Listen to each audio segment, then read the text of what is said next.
This conference will now be recorded. Okay, so I'm gonna repeat myself. This is chapter 2, part 2 of this book, and in part 2, we're gonna talk about cryptology, um, chapter 3 and chapter 4. Okay, all right. Okay, so like I said, this is what we're gonna talk about. All right, we're gonna talk about describe a hash, symmetric, asymmetric. Now, this stuff that we're talking about is kind of confusing, but once you understand it, and hopefully with the stuff that I prepare and give to you, and with the reinforcement of the slides, the reinforcement of the mind tap, and the reinforcement of the flashcards, you should not have a problem understanding the difference between a hash, symmetric, asymmetric, and now you're gonna a lot of this stuff, right? Those of you who are gonna go higher up in the IT field to go into cybersecurity or some other stuff, you're gonna see this again. Okay, you're definitely going to see it again. All right, I'm just telling you, you're gonna see it for you guys who are going to go. I encourage you to now. Here's the beauty of this, though. Once you learn this and you pass the certification, if somebody asks you a question, guess what you can say? Hold on, let me go get the book, and I'll get the answer to you right away. Or let me text it to you. You don't have to memorize it anymore because you can go to the book, but you got to get past this part first so you'll be able to do that. Okay, so this is what we're going to learn. Okay, this is the cryptology. This is the definition.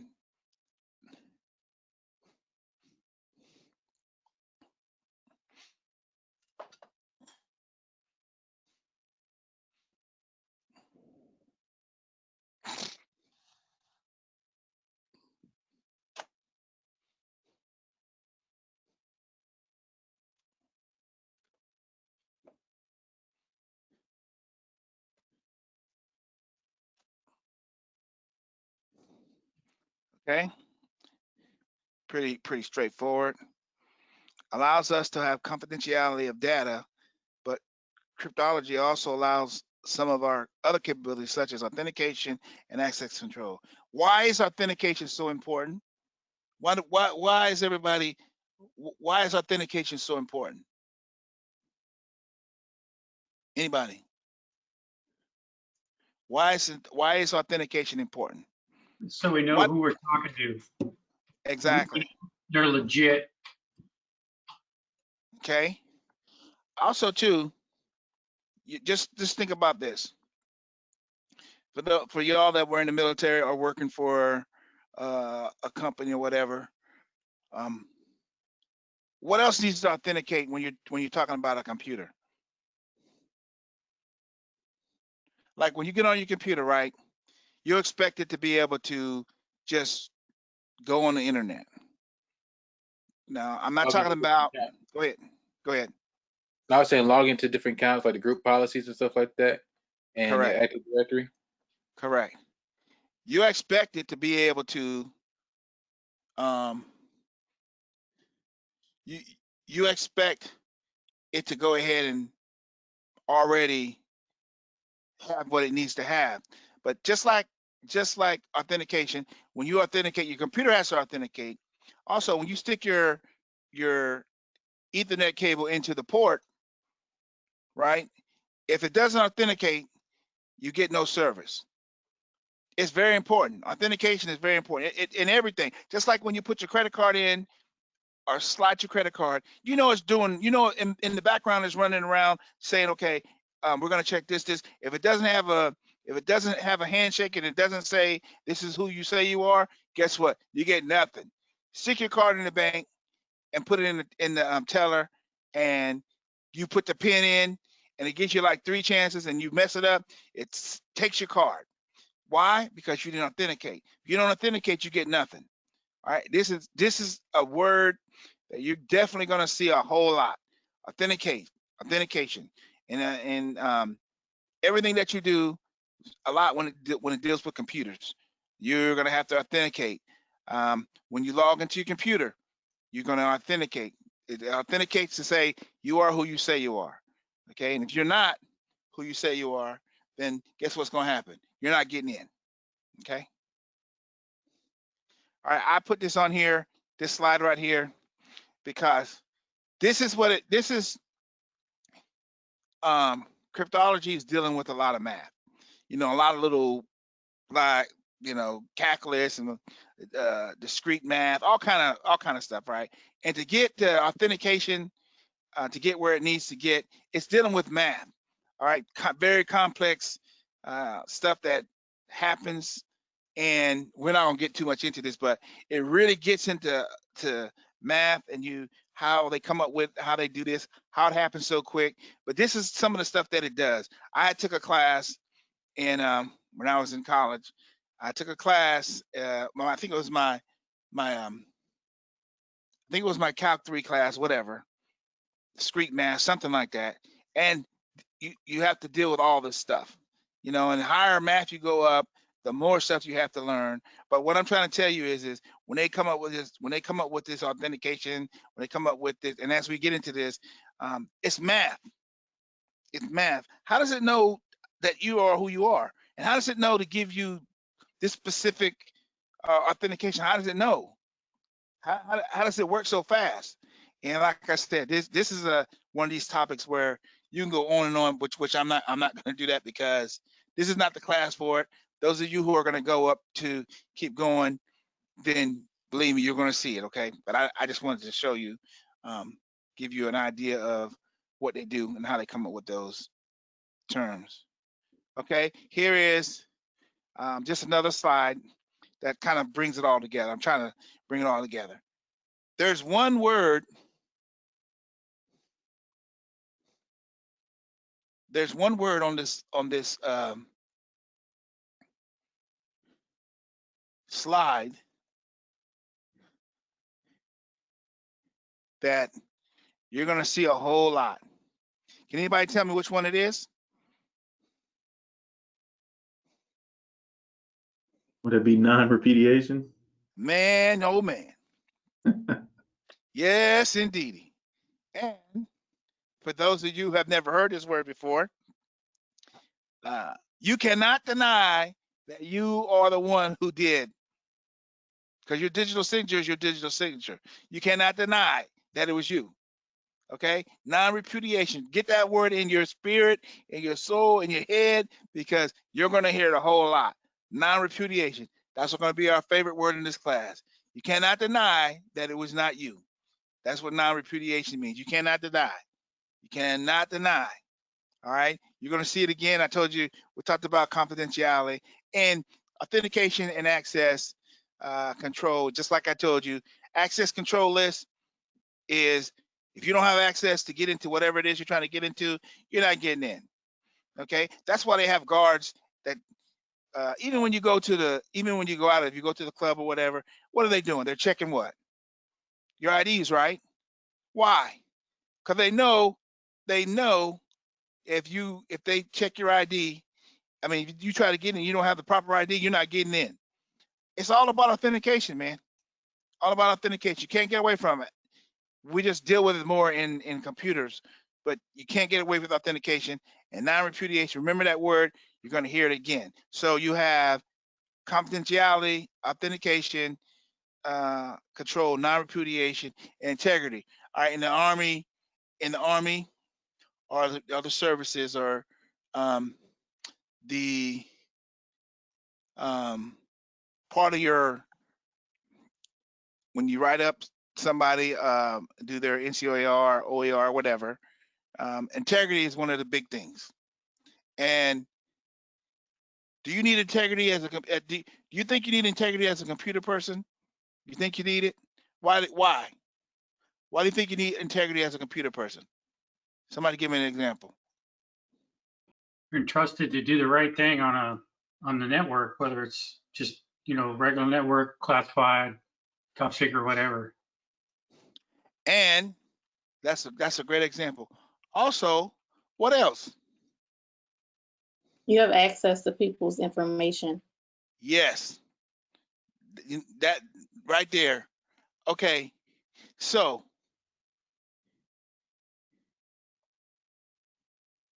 That is correct. Okay, now for those of you who want to get into dealing with data and dealing with PII stuff and all that stuff, right? All right, so sometimes I have to move data, customers' data, and in that data they have PII. They have you can do a lot with their data. You can sell that data if you want to. All right, but they trust you enough to say we give you these privileges because we trust you enough that when you do whatever you do, you're not going to give this information out. Okay, so your integrity is on the line. All right, we know you're the only one that did this because on the computer or on the log it says you came logged in the computer at such and such hour, and when you got off the computer, before you got on the computer, the stuff was there, but when you got off the computer, the stuff disappeared. Nobody else got on the computer but you. But your integrity, as an IT person, your integrity is always in check. You need to make sure that it's always in check because you're going to deal with some classified information. You're going to move some classified information, and you're going to work for some people in high positions, and they're going to trust you with that data. Who is the person that works at the bank? Somebody works. Somebody said that. Okay. Do you have to deal with anybody's data at the bank? Yes, Do you sir. move any data? Yes, sir. Okay. And when you move the data, how do you move the data? You have some kind of tool that you move the data? How do you do it? Depends on what's being moved. I'll give you an Okay. example. Like there were some customers or clients, whatever, that had been subpoenaed. So we had to Okay. basically go ahead and move their data and all of the information that we have to send to the clients or whatever. But basically, for the most part, we would encrypt the disk or something like that, or external hard drive, and then we'll go ahead and ship it to them. Okay. That is great because that happens when people do stuff in the military that they're not supposed to do. Guess what happens? You get a call on the red line. I just say the red line, and they say go get the computer. You don't got to tell the customer nothing. You just go get it. Okay. So again, they trust you. They trust you. So integrity means you didn't tamper, you didn't mess with nothing that you weren't supposed to mess with. You did exactly what you're supposed to do. Okay. But like I said, confidentiality, authentication, non-repudiation, integrity. You're gonna see this stuff again, but I'm trying to hit home and let you know how this all plays together. Okay. All right, here is a cryptanalysis. This is just you can read it.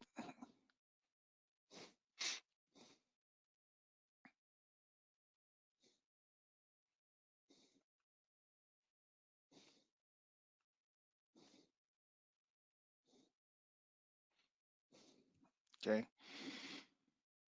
And you see what this person does. Now, if you get any of these questions if you get one of these questions, uh, this is going to be very simple because everybody can't do this job, okay? And it'll be straight to the point. You really won't mess this up if you get one of these questions, okay? My job is just to show it to you so you know exactly what it is when you hear it again, okay? But they've had this question before on the exam, so this is information that you need to know. And like I said, you're not going to say when you see this term, you're not going to say a banker does this or a doctor does this. It talks about exactly what it does, who and what the person is who does this. Okay, all right. So let's move on. Okay. All right, now everybody. Now, I'm not gonna say everybody. I'm just gonna go ahead and hit the term cryptographic terms: plain text, ciphertext, cipher, cryptanalysis. And this is just a kind of a brief. Uh, Everybody understands what plain text is, right? A plain text email. Does everybody understand what that is? Okay. If you don't, that means everybody can read it. It's not encrypted. It's just a regular. Just like if you pick up a sheet of paper and you look at it, you can read it. You know what I'm saying? It's nothing secret about it. Now, the ciphertext is, if you have the key, you can't read it. Okay? It's encrypted message. All right. All right. Now we're talking about a cipher. Does everybody know what a cipher is? Have you heard of a cipher? You military people should know what a cipher is, right? Y'all, cipher. What about a cipher lock? The buttons. I know at the bank, don't they? What kind of locks y'all have at the bank? I know y'all got you got the cipher locks on at the bank, or what? Or do you have just regular locks? Well, it depends. You talking about just like in general when we talking about locks? Are we talking about system or? Well, we're talking about now. We can get into all. Okay. All right. So, how is a cipher made up? How do they make up a cipher to encrypt and decrypt? How do they do that? What do they use to do that with? Like a key or an algorithm. Exactly. And the key that they use, or the algorithm that they use, and the algorithm is what? What when we use that term, what are we talking about? How do they make it up? How do they make it up? What do they use to make that? It's a mathematical Some kind of math. It's math, and that's why I want to tell you it's math how they do it. Very complicated math that they use, because you got to think about it. They have all this encryption. So how do they know that somebody doesn't use the same encryption over and over again? I mean, they have a formula that they use, and they know if you use in the last, just like your password. If you use your password, if I go in as a system admin and I say your card, when you log in with your cat card or whatever you guys use to log into the system, after 2 days, I want you to change your password. I also can put in there, you can't use the same password for 10 days. You see what I'm saying? You can put all that in there. And like I said, with the algorithm, it's about math, very complex math. It's like just very complicated. But again, what I want you to know about this is what a cipher does, it uses to encrypt and decrypt. And when I'm talking about encrypt and decrypt, I am talking about what? What am I talking about? You encrypt something, you decrypt something. What are you doing? Like jumbling it, scrambling it, and unscrambling it. There you go. Okay, I sent this to you, email. This is just an example. I sent this to you, plain text. Whoop, I sent it to you. I said it was in plain text, but now I'm going to send it in ciphertext. So now when I send it in ciphertext, right, I'm going to send it to you. And how are you going to be able to unlock the ciphertext? How are you going to be able to do that? You're going to need what? The same algorithm or the same key. There you go. There you go. Exactly. Everybody got me on that? Everybody got me? Okay. All right. Good deal. Okay, now I want to see if you guys understand this term. And these are two terms that you definitely have to know. And I want you to read it, and I want you to tell me in your own words after you read it if you can decide which one is which. Okay? So I'll let you read it, and then you can just tell me.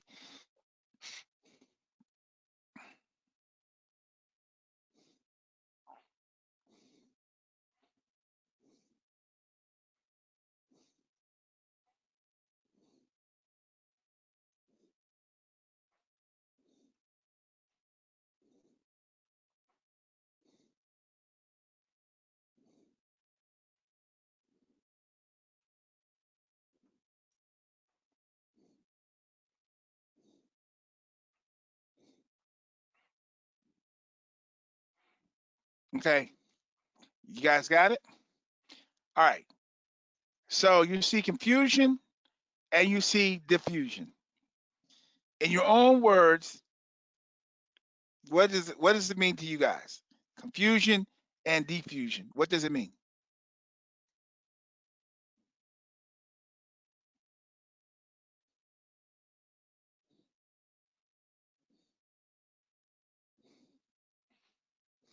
I just say, me as confusion is that, hey, it didn't come in like I thought it was supposed to be when I encrypted. And then the fusion is even if I change something, it totally says something else. So really, confusion is diffusion, isn't it? When you think about it, because it kind of confuses you, doesn't it?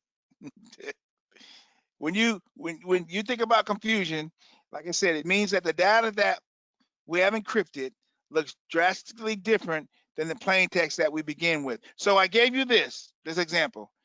I gave you this paper, just plain text. You can read it. You can read it. You can read it. So now, when I gave it to you, you could read it. So now, now we have encrypted it, right? So what you started out with is going to be different when you encrypt it. Everybody got me? That's all I'm saying. When you first got it, you could read it, or everybody could read it. Now it's encrypted, and it looks totally different than when you started. Everybody got me on that? Very simple. Okay. All right. Now you got diffusion. Means that if we change, okay, now if we change, okay, we still start out with the same paper, but with the paper we change some stuff, right? Because we changed the stuff on it, it's gonna change everything. It's gonna make it look very different. Okay, remember, with diffusion, just like I said, like the definition says, means that if we change one character of this plain text input. Now, when we started with the paperwork, it was with confusion. We started with confusion. It was plain text. You could read it. And when it came out encrypted, and it was looked totally different, right? Everybody got me? Totally different. Now, diffusion means if we change one character and the plain text input. Now, we change the character, so whatever we changed in there, when we do the ciphertext, it's going to look totally different. But the difference is we didn't change anything on confusion, but in diffusion we did. So it's going to look totally different. Everybody got me? It's kind of it's kind of weird, but let me see if this clarifies a little bit better. Let me go. Okay, here it is. Try to.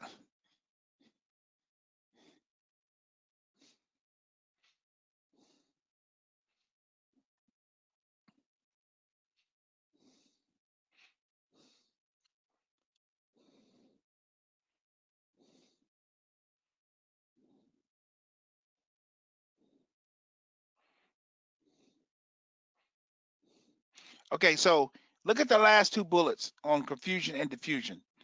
Look at the difference between them.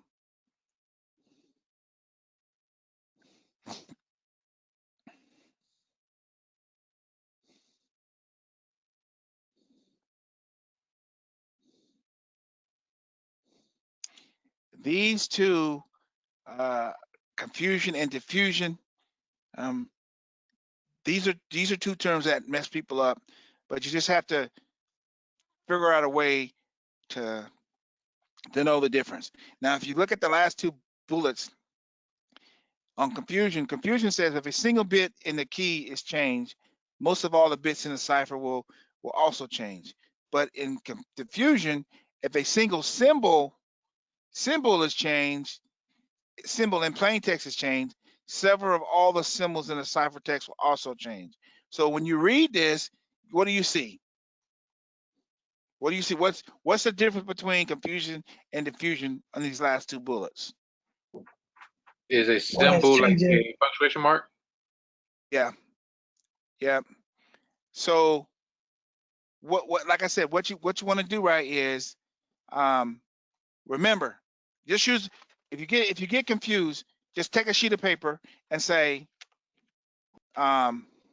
confusion is I take the paper, and when I started, it looks like this. When I took it to, when I changed over to ciphertext, it was totally different than when I started. I can read it now, but when I put it in there, if I don't have the right key, I'm not gonna be able to read it because it looks totally different than when we first. It's gonna look all crazy. It's gonna be the same thing, but now it's in ciphertext, and you're not gonna be able to understand it if you don't have the key to decipher it. Okay, so in diffusion, right? If a single symbol in plain text is changed, several of all symbols in the ciphertext will be changed also. So the way I would do it, the way I did it, the way I learned it is, one is a symbol and one is just regular. That's the quickest way how I learned it, so I wouldn't get confused, because it was confusing. I'm even saying it was confusing when I did it. So I'm trying to get you a way to learn it, uh, the quickest way to learn it, so you can pick it up real quick. All right. So now I'm gonna show you this. What do you think about this slide right here? You get what he's trying to say? Diffusion is confusion. Y'all follow what I'm saying? It is. It's diffusion. Diffusion is confusing. If you really think about it, it does confuse you, doesn't it? It really does confuse you if you don't understand. But like I said, the main way, look, if you know one of them, if you can't remember the other one, remember one. Remember, confusion is when you get a regular piece of paper and it's plain text and you put it in there, you change it, it becomes ciphertext. So if you don't know the diffusion, at least you know what confusion is, so you'll get the answer right. All right. So you know diffusion is dealing with symbols. Okay. All right. So When they made, diffusion. Go so ahead. when they made that word up, they was very confused. They Yeah. could have picked any kind of word now. Yeah. See, let me just say this to you. This is the reason why I have this slide particularly is because it is confusing. It is diffusion is confusion. It is, if you don't understand how to apply it, it'll make your head spin. But again, I'm trying to make it very simple so you guys can pick it up and get it. So you don't have to really dig too deep into it. But what you want to know is, if nothing else, when it comes to diffusion and confusion, just know the definition of these two words. All right, just know them because you're going to see them again. All right. So diffusion is confusion. Okay. All right. Let's move on. Okay. Here is security through obscurity. All right. Here's the definition. All right.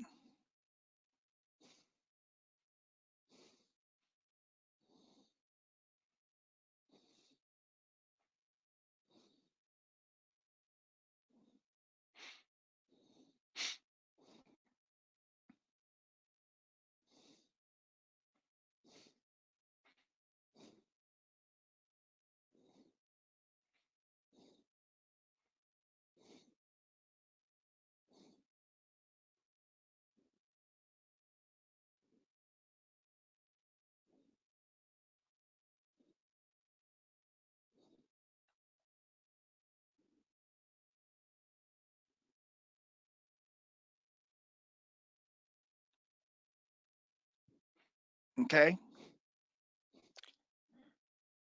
Security through obscurity aims to secure a system by deliberately hiding or concealing its security flaws. Why would they want to do that? Why would somebody want to hide their security flaws? Why? Why would you want to do that? Anybody?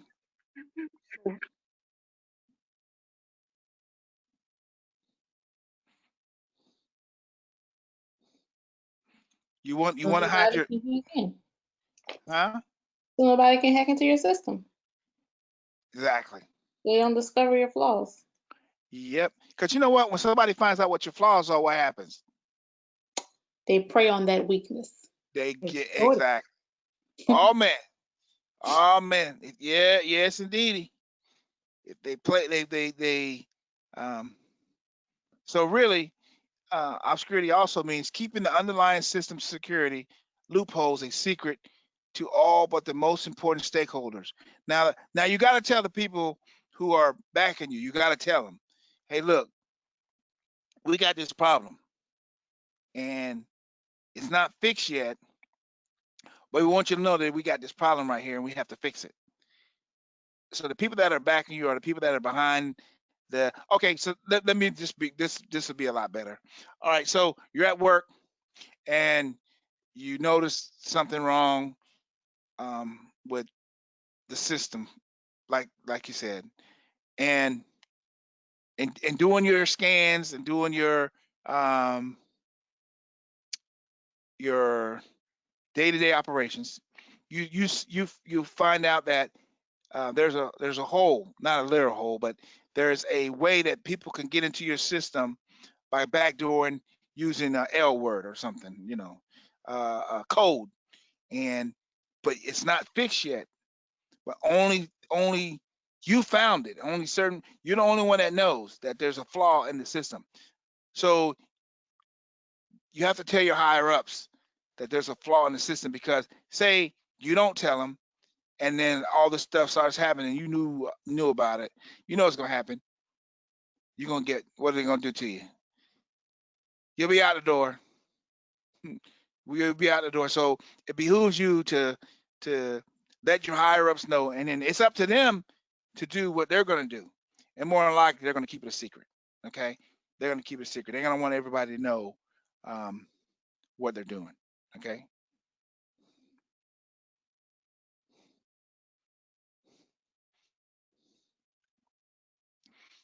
Okay.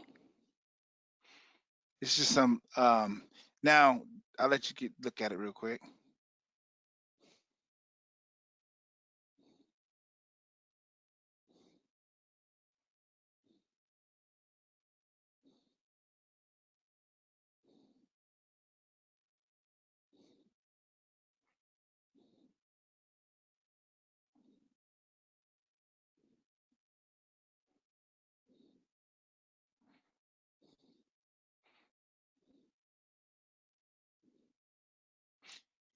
You're gonna see substitution cipher again. We're gonna go over that a little bit later, but you're gonna see it again. Um, Also, if you know how the system works, you can decrypt it. True statement, right?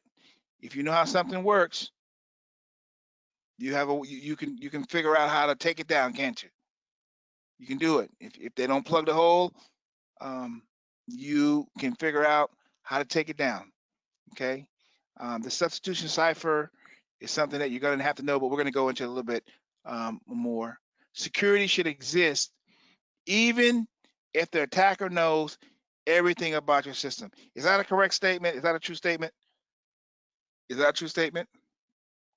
Security should exist even if attackers know everything about the system. Is that a good statement?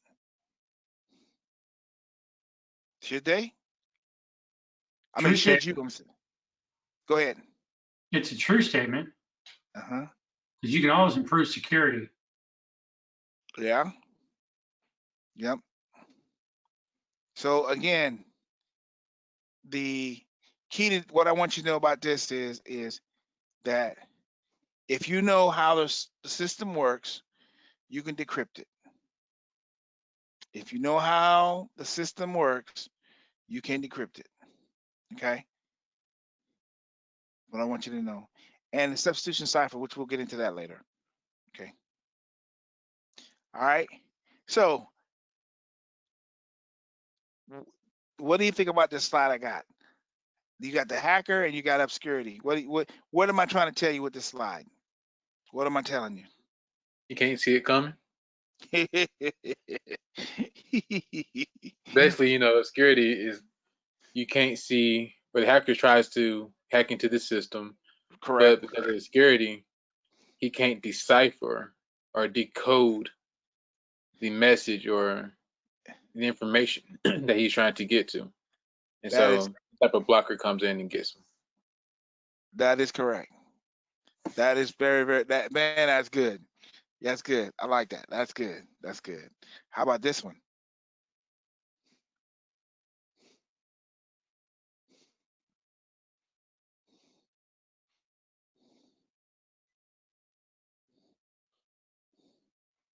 It's supposed to be funny.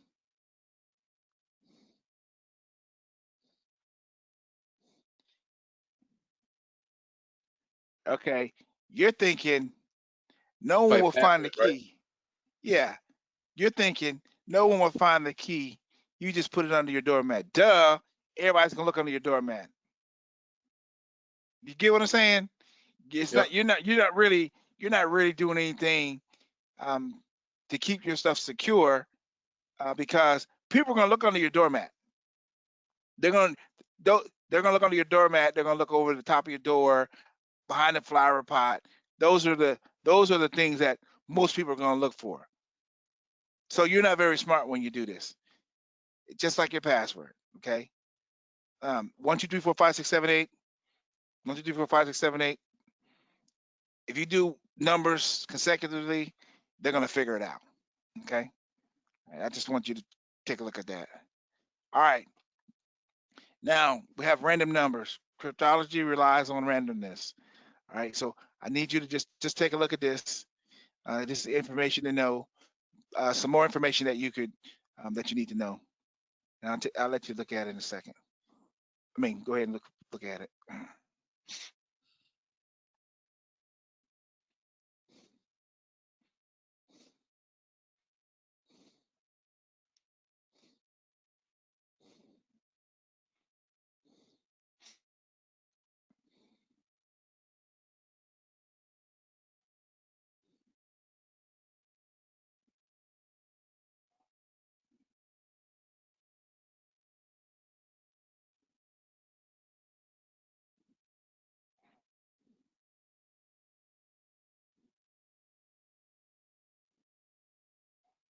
Okay, what I want you to know about this slide is cryptography relies on randomness and then used to generate keys, salt hash, and more.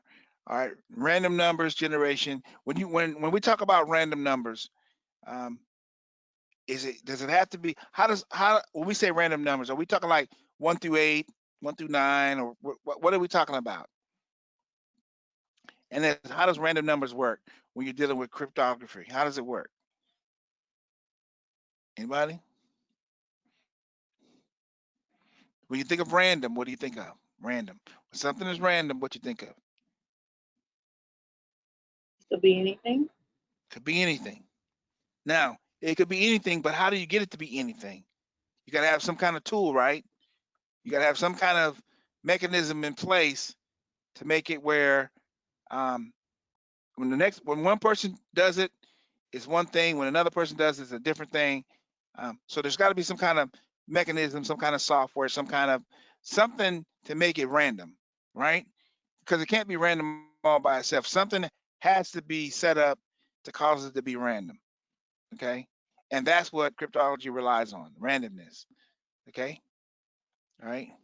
That's what I want you to know. Don't all the rest of the stuff, it's just good information to know. All right. Okay.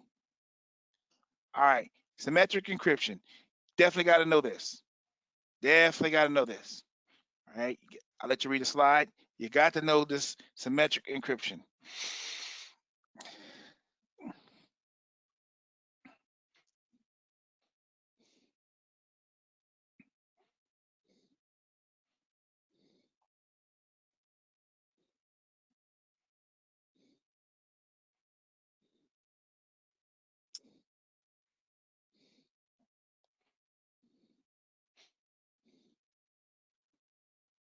So with the symmetric encryption, what you need to know about symmetric encryption is the first thing, a single shared key.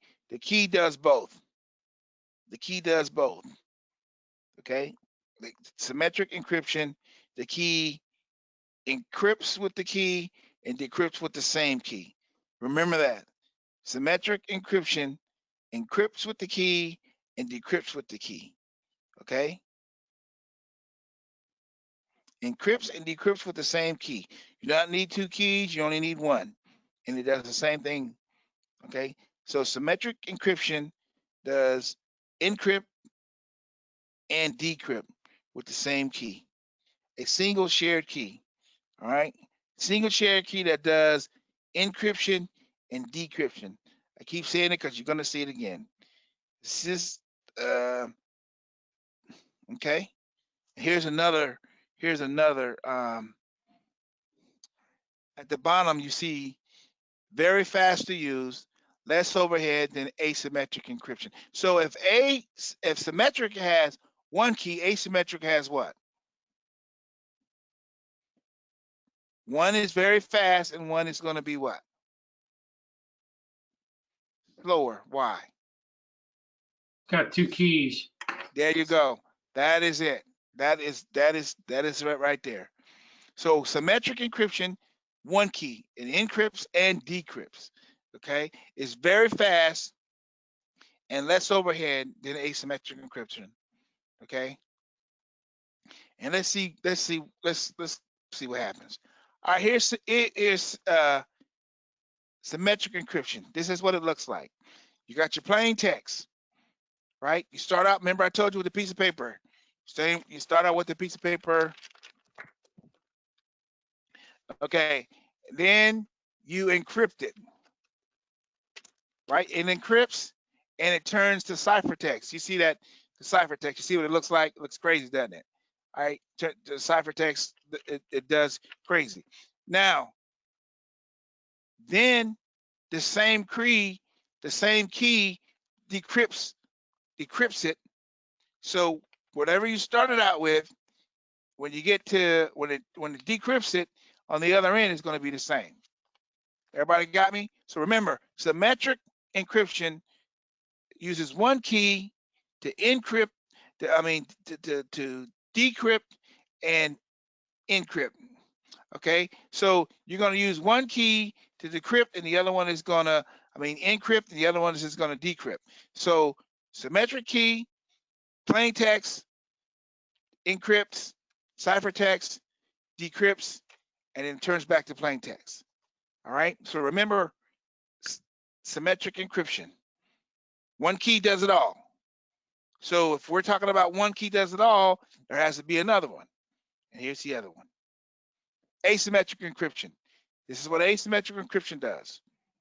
Okay, you got to know these. You're gonna see them again. You're gonna see them again.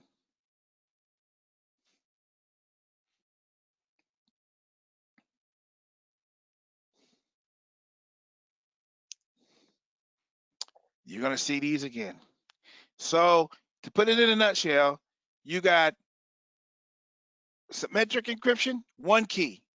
Asymmetric encryption, 2 keys.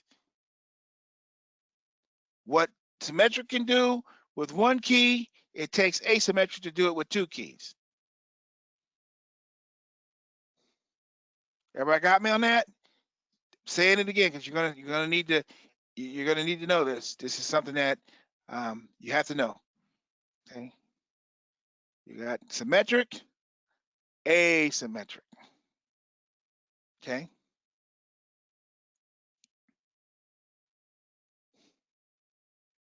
Now, if you look to the left of the slide, you see a public key cryptography, 2 keys.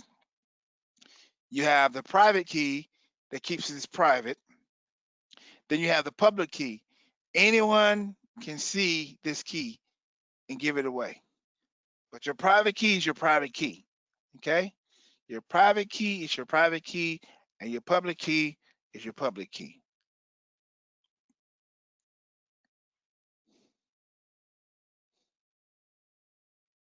Okay? The private key is the only key that can decrypt data, encrypt with the public key. Okay? So, what is it saying? The private key will decrypt the data. When it comes in, remember I told you plain text, then it turns to cipher, and then it turns to plain text, it turns to encryption, then it turns to ciphertext, and then it turns to decryption, and then it turns to plain text. This is asymmetric. Okay, so in order for it, like I said, you have to have two keys where symmetric has one key. Okay, here's what it looks like.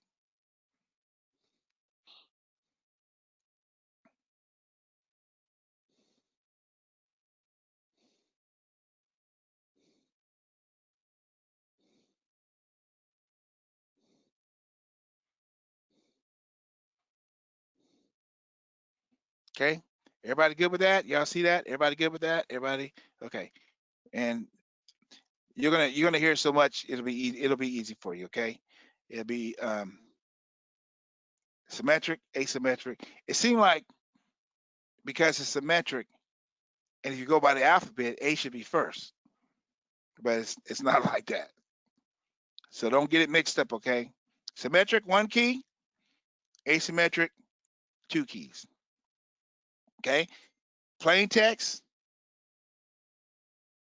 encryption, ciphertext, decryption, plain text. Two keys, asymmetric and symmetric, one key. Okay, here's the key pairs. Some information for you.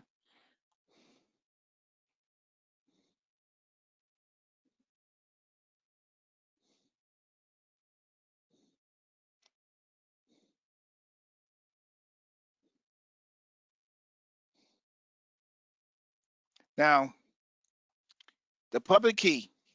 Everybody, everyone can have the public key. Everyone, but only you can have the public key. I mean, the private key.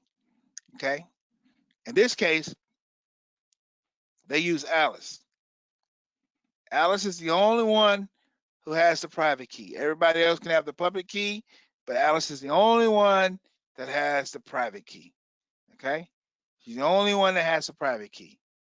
All right.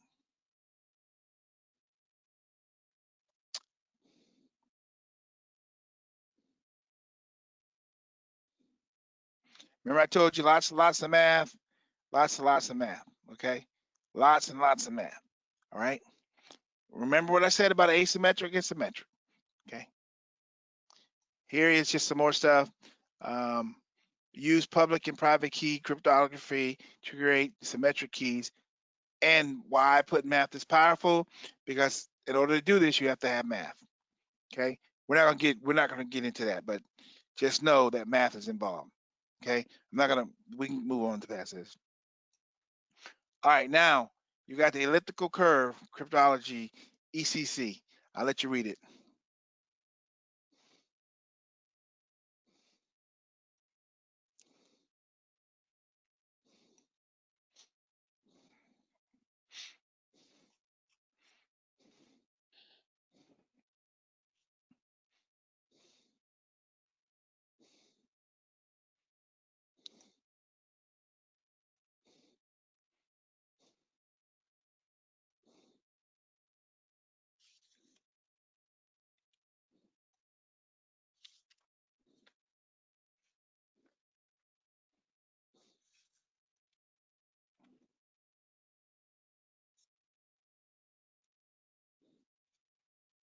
Okay. What I want you to know about elliptical curve is that it uses instead of numbers, it uses curves. Okay. Instead of numbers, it uses curves. Okay. Instead of numbers, it uses curves. Perfect for mobile devices. Smaller storage and transmission requirements. Use smaller keys than non-ECC asymmetric encryption. Remember, instead of numbers, it uses curves. Instead of numbers, it uses curves. Elliptical curves. Instead of numbers, it uses curves. I keep saying it because you got to know it, all right? Try to make it where you can memorize it or know it exactly what it is, okay? Right?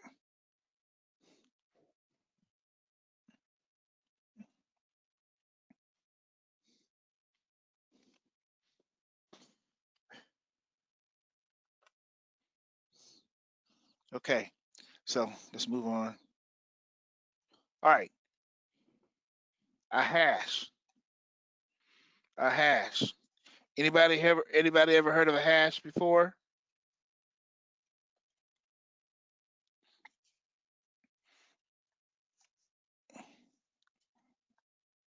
Anybody?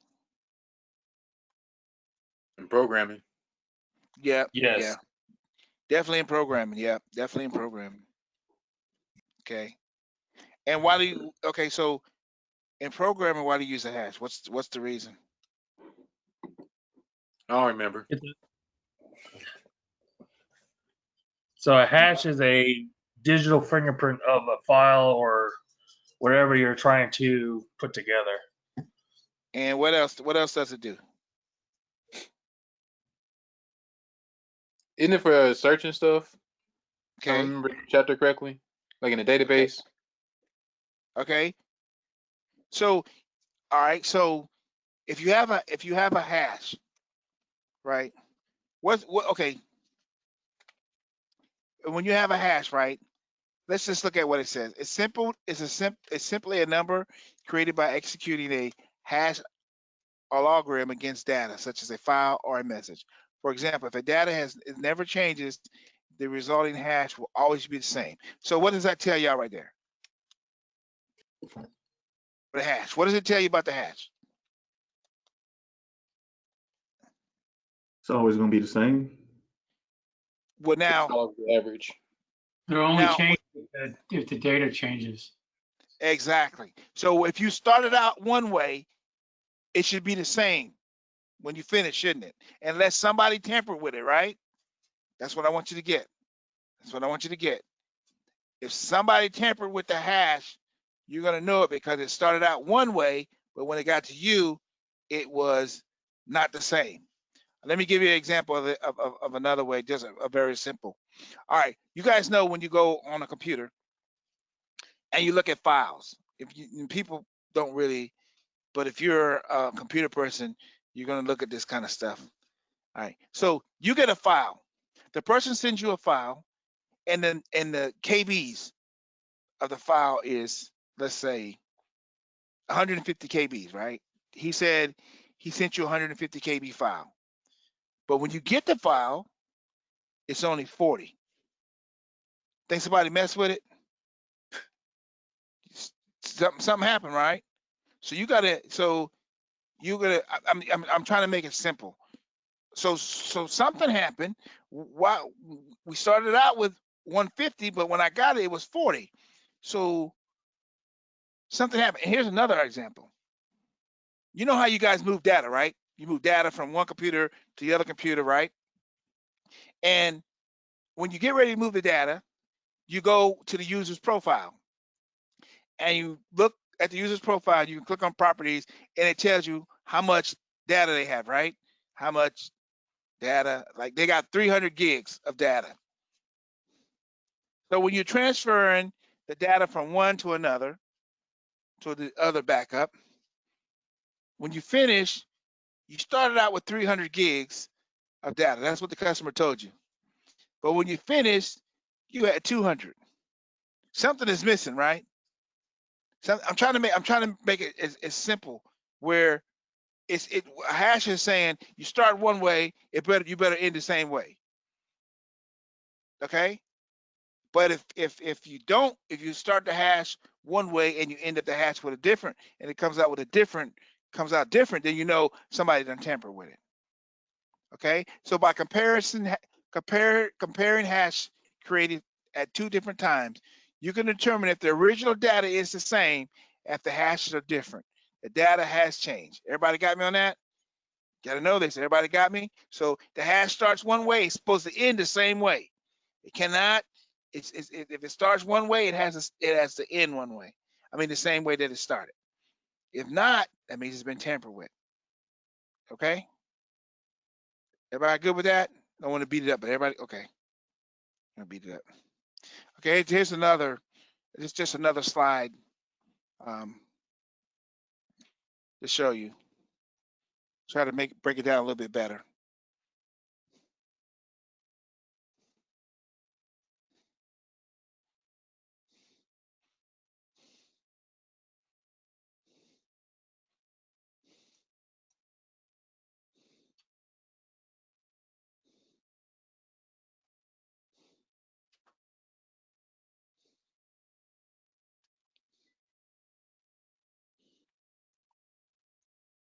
It used to store passwords and confidentiality. Yeah, they put hashes in passwords too. Okay.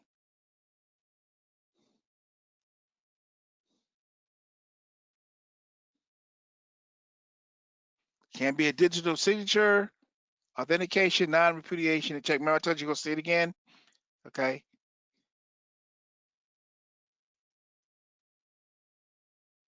So, and you see it talks about at the bottom, will not have a collision, hopefully. If you have two messages doing the same thing or two things doing the same thing, if you don't change something, they're going to crash. That's what a collision is. Okay. We'll get into that. We'll get into that next. Okay. All right. Here's what a collision is.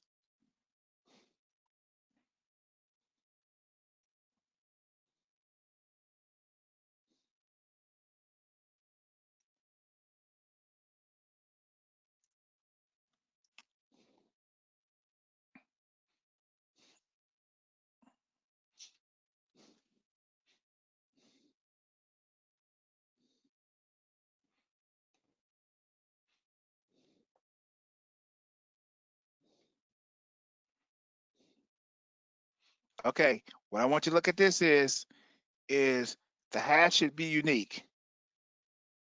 Different inputs should never create the same hash. If they do, it's a collision. You know what happens with a collision, right? If two cars are coming the same way, if somebody doesn't move, they're going to crash into each other, right? That's what a hash is. If the hashes are the same, it's going to be a collision. So you don't want them to be the same. You want them to be different.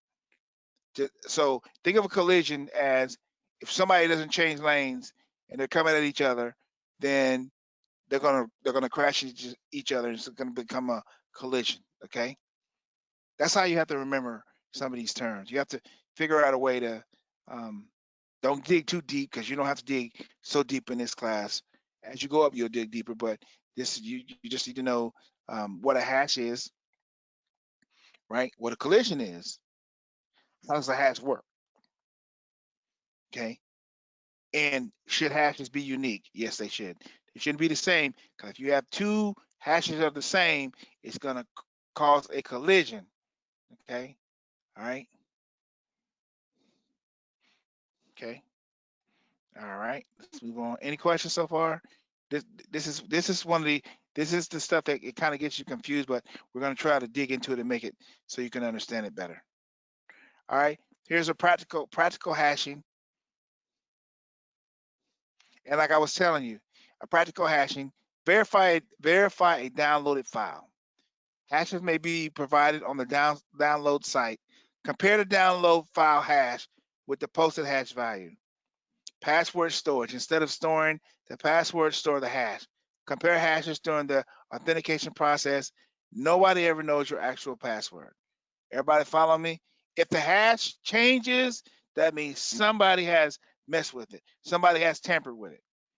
Okay? Somebody has tampered with it. Now, with a collision, again, with a collision, if you don't move out the way, if both hashes are the same, they're going to collide eventually. Okay, you don't want that. You want them to be different. Okay, all right. Okay, everybody good with that? Everybody got that? Everybody good? Okay, all right. Okay, let me know when everybody's ready. Now move on. Everybody good? Okay, now again, you guys are gonna, like I told you guys, y'all are gonna get all these slides. They're gonna be on a MP4. Everything that we're talking about, you're gonna get all this stuff. Okay, all right. Okay, here's the digital signature. I remember I told you about digital signatures. Uh, Nobody has the same digital signature. Okay, all right. I'll let you read it real quick.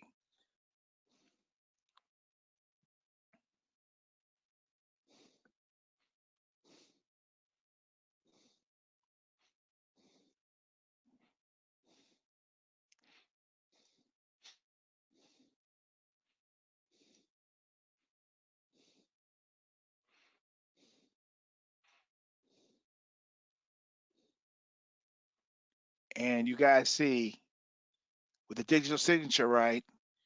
You guys see exactly what I was talking about, the non-repudiation. You cannot say that you didn't do it. Okay? You cannot say that you didn't do it. Okay? Integrity, you see that again in non-repudiation. Digital signature, cannot say that you didn't send it. Okay? Digital signature, you cannot say that you didn't do it. Okay? Non-repudiation says that you cannot say that you didn't do it. All right? Okay?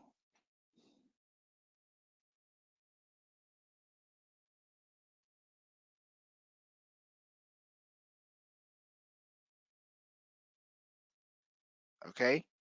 You cannot say, That's how. go ahead. That's how a lot of people. That's how you can get caught cheating on paper. If you go and check the digital signature Yes, on sir. a Word document or something like that. Yeah, I learned that little trick. Yes, sir. And I tell you something too. I'll tell you another trick. All right, so people do a lot of stuff that they don't realize when they're doing it. And as a tech person or a person that understands how this stuff works, you can do a lot of damage to a lot of stuff. You follow what I'm saying? You can can you manipulate somebody's digital signature? Can you do it? Think you can do it? Anybody? Can you erase somebody's digital signature? You probably can do anything. Yeah, you can. You can. Now, that's just one of those things. That's the integrity part of it. Okay. Um, now you're getting into the area where you're gonna go to jail. All right. But anything can be done with the right amount of effort to put into it. Might take you 10 years or 5 years or 30 seconds, but be aware that when you do something with somebody's digital signature to fit something else and you get caught, you're going to jail. Just don't do it. Okay. What I want you to get out of this slide is digital signature. You cannot say that it wasn't you. Integrity. You got to have integrity. Okay. And again, with integrity as an IT person, you got to have integrity because you're dealing with people's personal information. I did a lady's computer. I kid you not. Does everybody know what PST files are on your Outlook? Everybody know what PST files are? Okay. Anyways, they're, for those of you who don't know, they're files that you save. Like you say, okay, I got all these emails from Charlie. You save them in a folder. I got all these emails from wherever. This lady, I kid you not, she had been working for Fort Bragg since 1988. She was she worked for the IG. So, they keep all their stuff just in case they get audited. She retired a couple years ago. She wanted all her files, backed up, whatever. This lady had, I stopped counting. She had 175 PST files. I just stopped counting after that. She had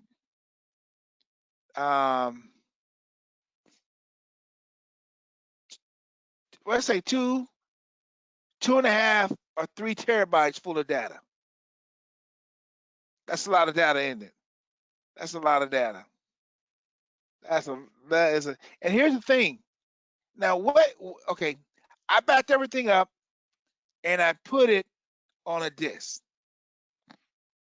Can anybody get her files if they're encrypted? Right? Nobody can get her files, can they? Well, I mean, people can, but most people cannot get her files, can they? Because it's encrypted. It's a PST. if you don't have her digital signature or card, you're not going to be able to get them, right? And, I mean, there's ways to get it, but for most people, you're not going to get it. So after I did all that work, all she did was take the files and archive them. What I'm saying is she locked them up. So the moral to the story is, right, is that when it comes to stuff like that, when it comes to doing stuff like that, right, just make sure, because when you're in charge of somebody's data, you just make sure that you do what they tell you to do, because you're going to be the one held accountable for it. Okay. So again, your digital signature is going to say when you logged on, when you move the data, everything. All right. Now, as a hacker, if you know what you're doing, you can back out. Nobody never knows. Okay. All right. Let's move on. All right. We're doing good.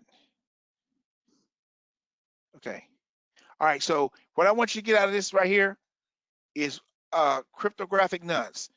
What I want you to remember about this slide is a nonce is used once. That's all you have to remember. A nonce is used once. Is used once. A nonce is used once. Okay? A nonce is used once. A nonce is used once. Okay? That's it. That's all you gotta know about this slide, okay? That's it. A nonce is used once.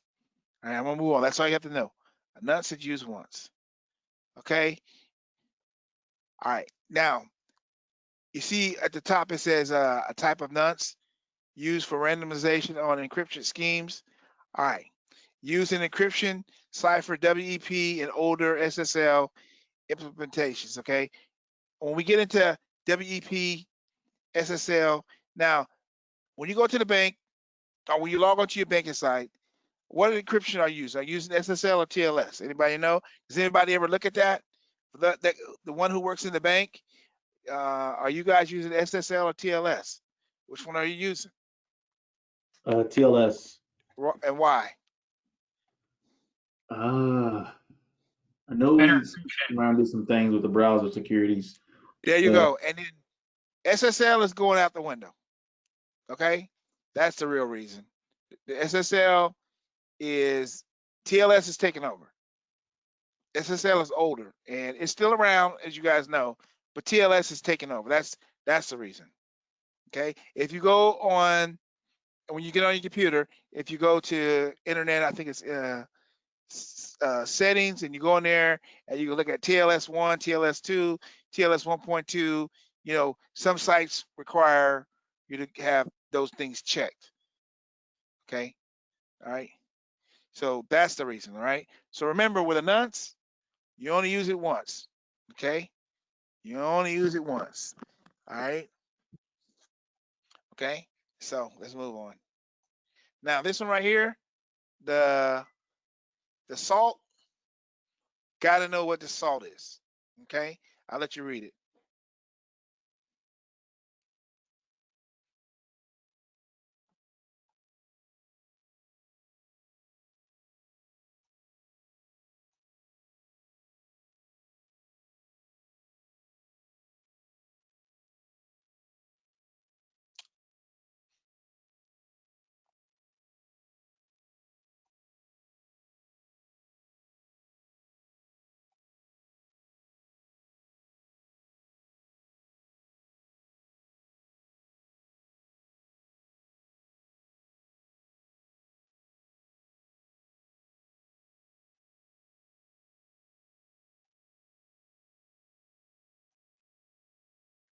Everybody see that? Everybody understand that?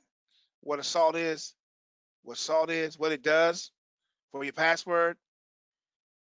You have your password, then you have other things within that password, so it doesn't cause a collision. Okay. So when you think of salt, it's like they put other stuff in the password. It's still the same password, but you're not going to know the password right away. You got to go through all this other stuff to get to the password. Okay. That's what it is. That's what a salt is, right? Okay. Salt can be added to the hash. Remember I told you what the hash is? To prevent a collision by you uniquely identifying a user's password, even if another user in the system has selected the same password. All right. It's going to stop collisions. When two people have the same things, it's going to eventually collide. And this stops it from doing that. Okay. All right.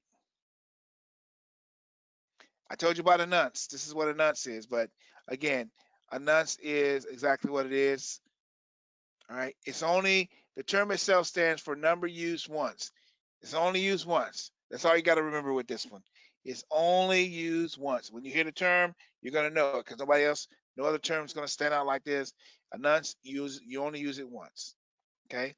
You only use it once. Okay. And it's most commonly referred to specifically as a cryptographic nonce. You only use it once. All right. That's all you got to remember. Only once. You got the nonce, you got the hash, you got the collision. Okay. Know the difference between the three. Right. All right. Here's the strength of encryption. All right. The strength of encryption. Everybody knows that. I'm not going to say everybody. The stronger the encryption is, the harder it is for you to do what? To break in, right?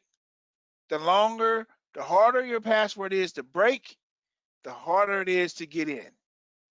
You don't want a 4-letter password, 1, 2, 3, 4. You want symbols. You want uppercase, lowercase, because the longer the password, the longer it's going to take for somebody to break into it. Okay. All right. Okay. So now we're gonna get into all the rest of this stuff, but like I said, the strength of the encryption, the strong cryptography versus weak cryptography. If it's weak, it's gonna be easy. If it's strong, it's gonna be hard. Okay.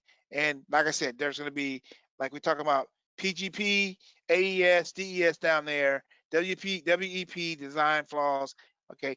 The stronger encryptions algorithms are PGP and AES. Then you have the weak ones, which are DES and WEP. Now you will have a question that says, which of these algorithms are the strongest? Pick out 3, and we're going to get into those. Pick out the 3 that are the strongest. Pick out the 2 that are the weakest. What is PGP? PGP. What is AES? What do they do? Why are they stronger than than DES? And we'll talk about that. Okay. All right. Here's the cryptographic keys.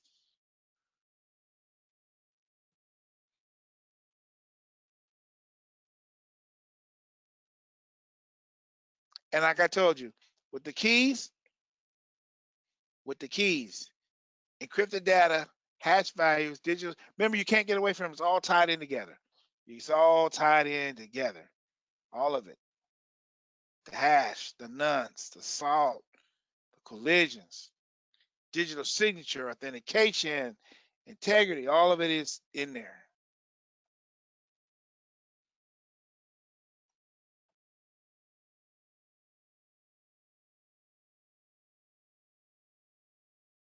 The key determines the output.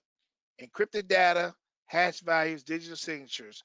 Keep your key private. And they're telling you, keep your key private. Just like your PIN to your credit card, keep it private. Your PIN to your bank card, keep it private.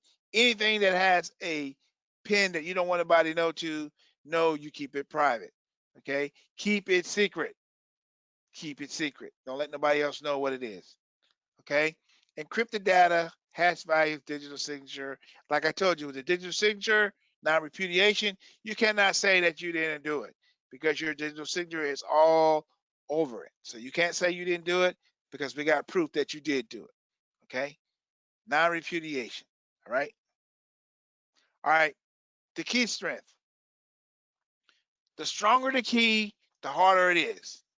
Okay? The stronger the key, the harder it is. The stronger the key, the harder it is to break. Now, let's look at asymmetric encryption.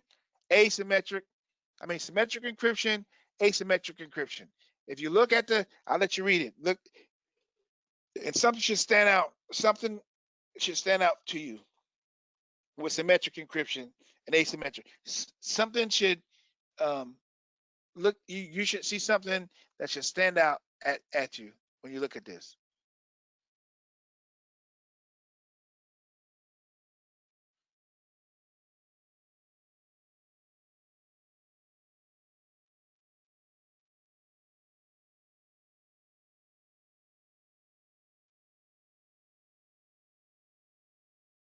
Which key is better?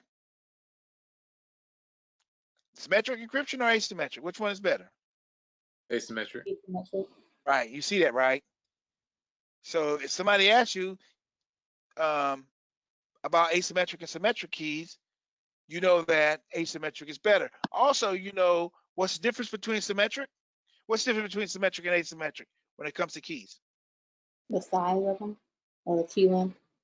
Okay. Well, what is asymmetric? What is a symmetric encryption and what's asymmetric encryption? Remember we talked about it? What's the difference between them? It has one key versus two keys. Okay, two keys. One key versus two keys. Remember that. You gotta remember that. Symmetric has how many keys? One. Okay, it should be asymmetric, should have one key. It should be A, then S, but it's opposite. Okay? It's opposite. So S and then A. So S has one, A has two. See how you remember it? Just think of the opposite way. Normally, asymmetric A should be before S, but in this case, no. Okay? So symmetric encryption, these are numbers get larger as time goes on, but asymmetric are complex calculations. And it's common to see a key length of 3072 bits or larger. Okay. All right, let's move on. Key exchange. Okay, key exchange. I'll let you read it.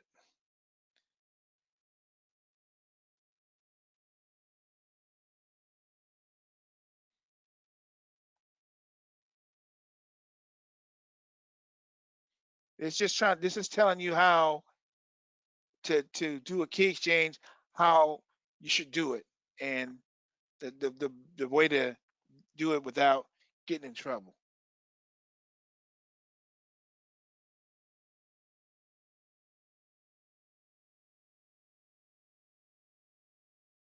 Okay.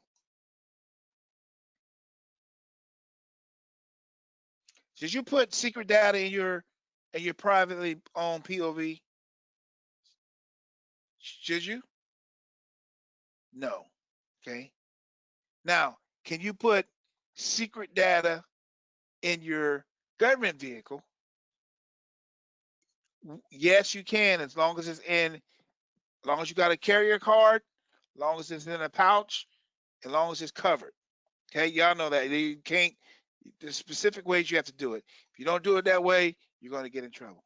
Okay, so this is just giving you examples of logistical challenges. The out-of-bound key exchange and inbound key exchange is on the network. Okay, these are just letting you know some of the things that dealing with key exchange. Okay,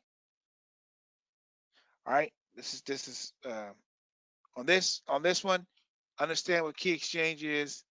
All right. I really don't see this so much, but it's just to give you some good knowledge. And like I said, we'll dig deeper into this as we go on. Okay. All right. Real-time encryption and decryption. When you think of real-time encryption, what are we talking about? What are we talking about when we talk about real-time? Like right now. Right now. Right now. Right now. Okay.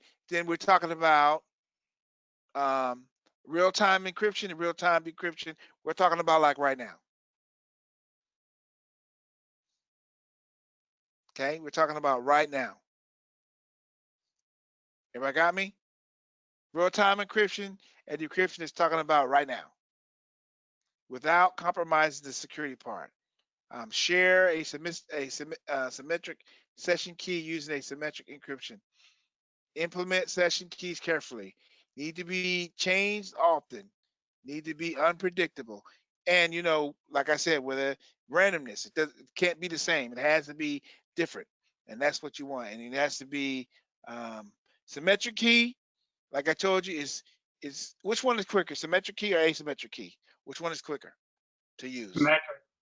Okay, there you go. And why is that? One key. There you go. There you go. That's it. Right there.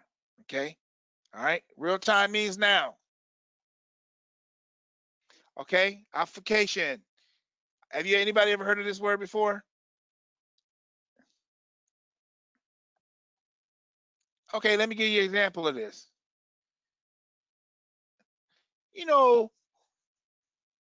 This is gonna be funny, but I come and ask you for directions to the store. All you have to say is go down the street, make a left, and the store is right there on the corner. No, no, no, no, no, no, no. You don't say that. You say, take a left, take another right, then take another left, and then go down by off this street, and then make a U-turn, and then take another left, take another right, and take another left, take another right, and then take a U-turn, and then take a right, and you get to the store. You made it harder than what it really is. All you had to do is tell me to go straight down the street and take a left, and the store's on the corner. That's what obfuscation is. Making something harder than what it really is. Harder to understand than what it really is. You follow what I'm saying? Making it harder than what it really is.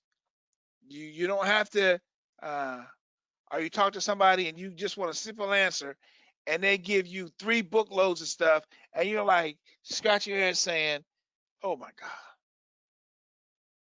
Making it harder than what it really is. Okay? What I want you to know about obfuscation, it's a process of making something unclear. It's now more difficult to understand. When all you had to do is tell me it goes down the street, around the corner, and it was right there. Instead of doing all this other stuff, now I'm confused. I'm not even from here, and you gave me directions. I have no idea where I'm going. Okay? Making it harder than what it really is. Making it harder than what it really is. But it's not impossible to understand if you know how to read it. If you know how to read it. And that could be a map. That could be instructions. When you buy something with instructions on it, and all you have to do is read the instructions, but the instructions are harder than they're harder than it actually is. Because most of us, we buy something, what do? We look at the box cover and we try to fix it. And then when we get done fixing it, we have extra parts. Okay. So obfuscation is the process of making something unclear. It's making it harder than what it is. Okay. Obfuscation is the process of making something unclear. Okay. All right. Everybody got me on this? Steganography, you're going to see that again, but we'll talk about that later. Okay. All right, here's a little slide I thought would be kind of cool.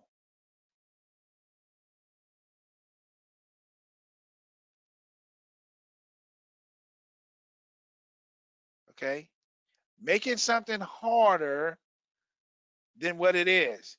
You do it deliberately to make it harder for somebody to say, I'm just going to give up.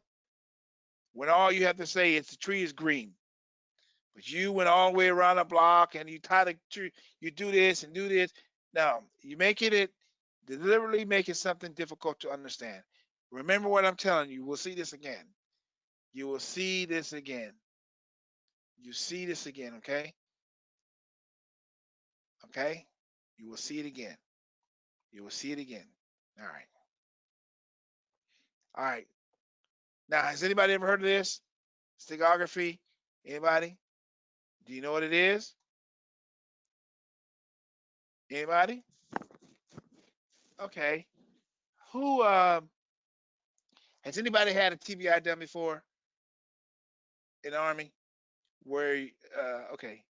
Well, when you go to see the shrink, I'm gonna say the shrink or the psychiatrist, you ever notice, have you ever had to do the thing where they hold a picture up and they say, what do you see? Right? Within that picture, there's something in that picture, right? Like a number or letter or whatever. Steganography is the same thing. There's a picture within inside of a picture. And the only way you're going to know is because you're the one receiving it, so you know what to look for. Most people will not see it because they don't know what to look for. They don't know it's there. So stenography is where somebody sends a message, a coded message within another message, and you will not know what it is if you're not the one that's going to receive it. Okay? Everybody got me? So really, what you really want to know is you don't have to say Greek, but it's concealed writing security through obscurity. Message is invisible, but it's really there. All right. Um, like I said, when I got the TBI done, when I came from Afghanistan, they had me looking at these pictures, and they say, "Do you see the dog?" No, I didn't see no dog, but the dog was there. Okay. Um, So remember what I said. It's a message within a message.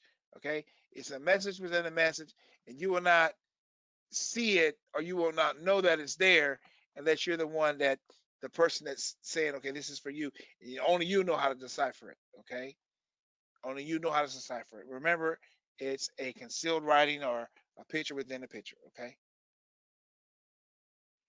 That's when you look at the Mona Lisa, you, now this is just an example. Okay. But when you look in there and through her eyes, if you know what to look for, you can look in there, you can see a message in there. Not really though. They'll just use this slide, but not really. But they still do it today. If you don't know what you're looking for, then you're not going to see it. But people that know what to look for, they'll see it. Okay. All right. Here are some techniques. All right. And I wanted you to common techniques. Okay. Network based, embedded message in TCP. Y'all should know what TCP is, right? Y'all just finished that, didn't y'all? The TCP, UDP. Oh yeah, y'all should know TCP, UDP. You should get sick of hearing that. Oh yeah, I told you you're not gonna get away from it. You're not gonna get it. You're not gonna get away from it. It's not gonna get away from it. UDP, TCP, UDP, TCP.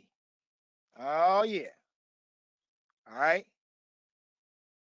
Okay. All right. Okay. So you see common messages in TCP packets. Now, those you're going to go to ethical hacking. You're going to break packets down. You're going to do this kind of stuff. You're going to do, and you're going to do understand how to break a packet. What's the consist of a packet? How does it start? What's in there? Okay. Now, invisible watermarks. All right, everybody knows what a watermark is. They put it on stuff where you can't. When you try to copy it, the watermark is still there. Unless you pay the fine or pay the money, the watermark's going to be on the picture. Okay. All right. Everybody good with that? Okay, we'll move on. All right.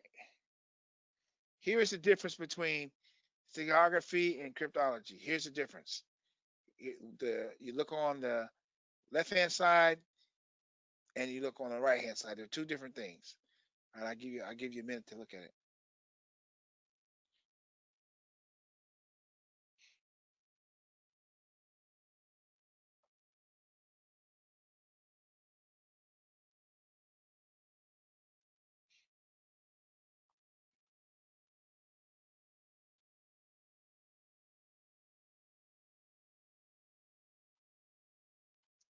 Okay.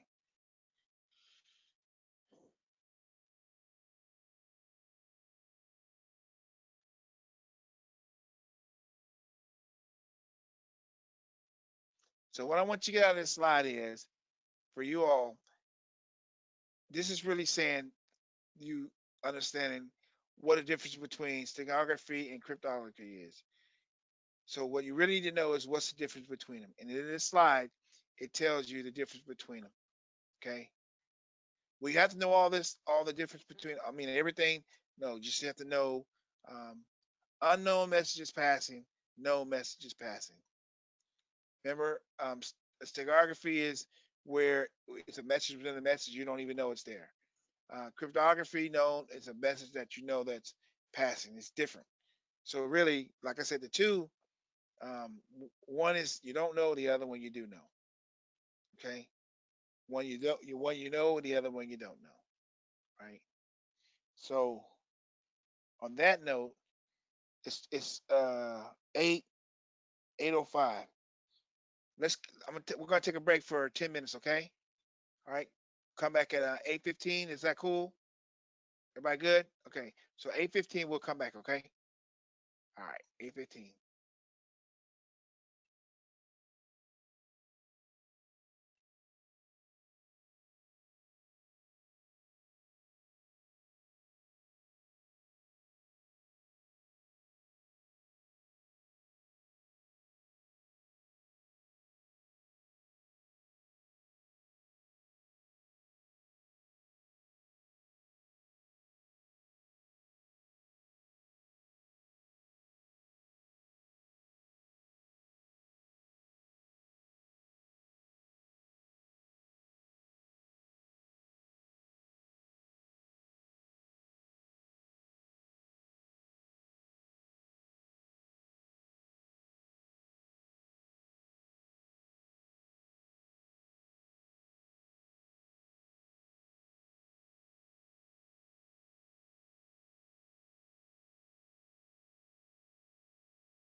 Okay, we ready? Get started. Get this done.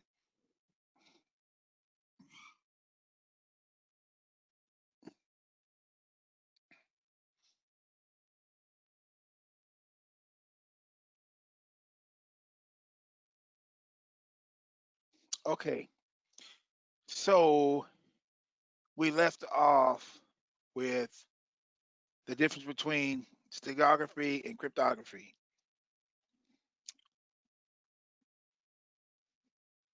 Okay, so we are okay. So, like I said, this is just a slide to show you the difference between the two. Um, one is an unknown message. Like I told you, steganography is where it's a message within a message. You don't even know it's there, but it's there. Cryptography is known. It's a message, a known message that's passing. You know about it, but steganography is not. So the difference between them is one you know, one you don't know. Okay. Okay. We're gonna start getting to these ciphers. You know, like I was telling you, and the difference now. What you're gonna have to know with these ciphers, the different ciphers is what they can do. Like you gotta. The first one we're gonna talk about is I'll let you read it real quick.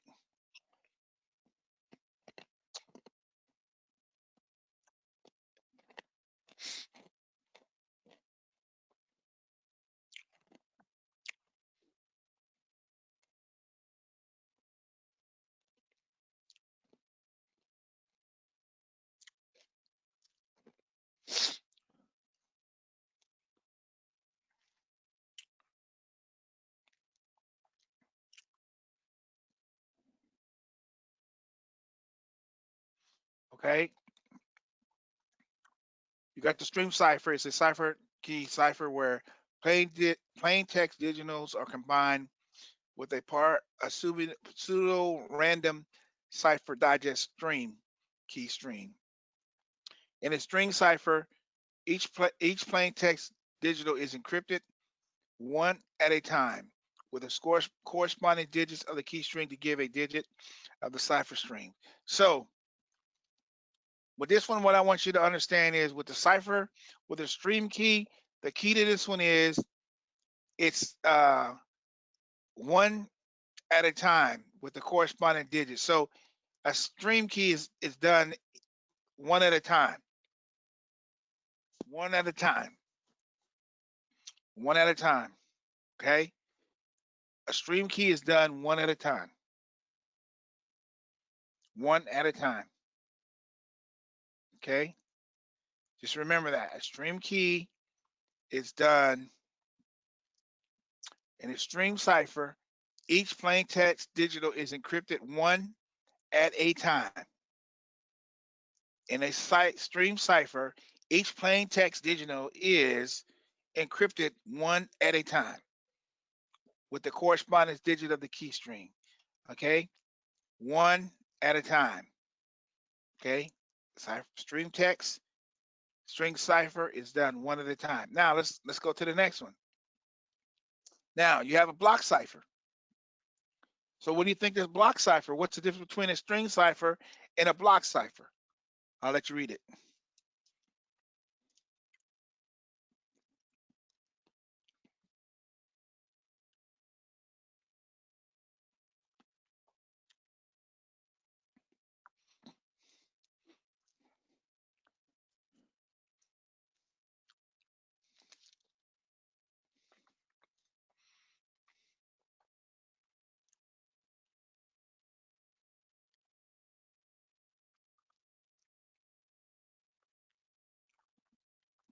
So you saw a string cipher.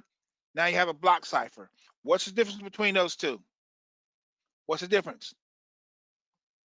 What's the difference between the stream cipher and the block cipher?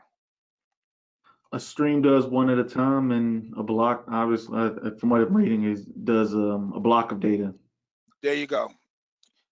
That's how you remember them. Okay, that's how you remember them. And when you think of block cipher, just think of it as a block. It does it in chunks. Okay, or a block, whatever. But stream cipher, one at a time. Block cipher, a block at a time. Okay, I'm gonna show you better. Here you go. Here's a better.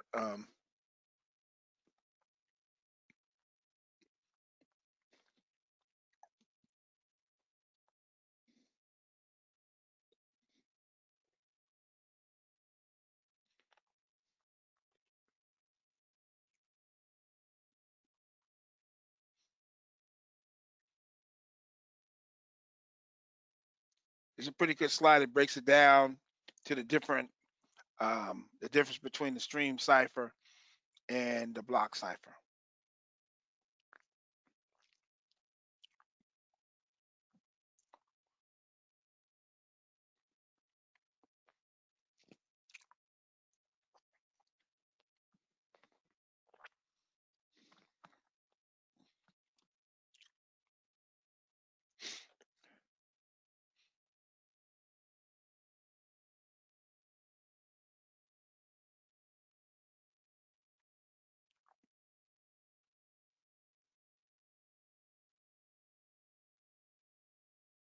Okay. You see at the bottom it says one-time pad, stream cipher, block cipher. Reusing of keys is possible. Require more code. Block ciphers process the input one block of elements at a time, producing an output block for each input block. Stream cipher processes the input element continuously producing output one element at a time. Remember, the third bullet on both sides is kind of like what you want to key on. But remember, the stream cipher one at a time, block cipher a block at a time. Okay. All right. Now we're going to talk about three types of data, three states of data. These right here should be easy to remember. When something is in transit, that means it's what? Moving, right? When when data is in use, it refers to data in a computer memory. And data at rest means it's what? It's not doing anything. Okay.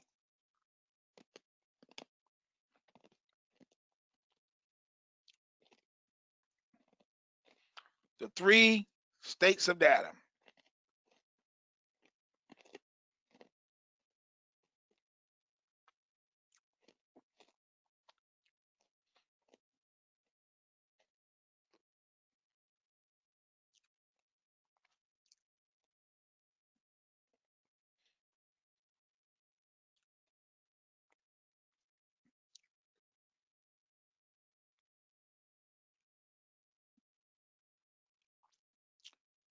Okay. Data in transit, data in use, data at rest. Three states of data. Okay. Three states of data. Data in transit, data in use, data at rest. Here's another slide. And this one is dealing with network.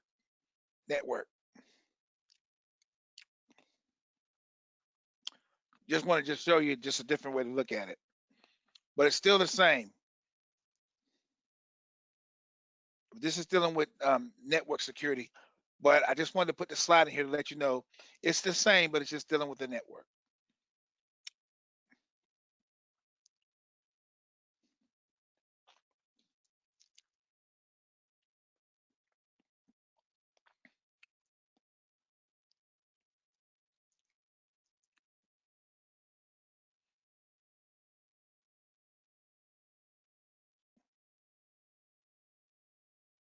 Okay. All right. This is dealing with, just want to give you another example of um, the three stages of data. Okay, this is dealing with the network, but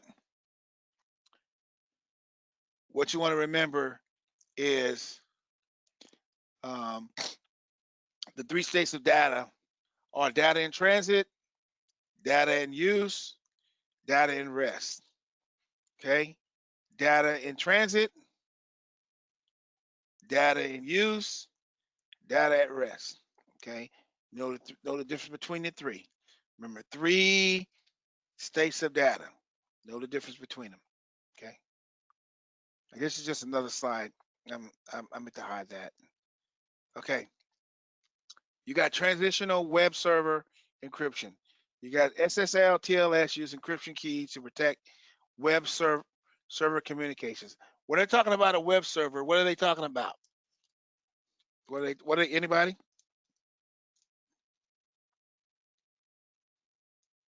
Internet? Google, internet. Yep, that's it. That's what it is. Okay. SSL is being replaced by TLS because SSL is not as secure as TLS. So they're moving to TLS now. Okay.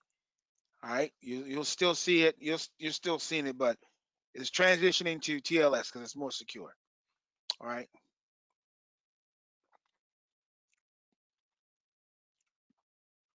So this one is TLS over SSL. Okay. It's just information, good information to know. But we'll TLS and SSL. We'll learn more about that later. All right. Perfect forwarding secrecy. PFS. Anybody ever heard of it?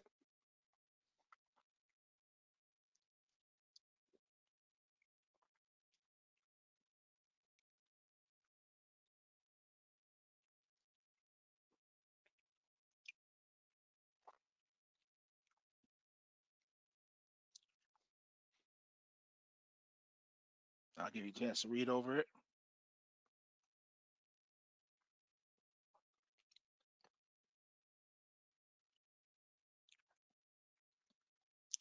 The only way it can work is the browsers must support PFS.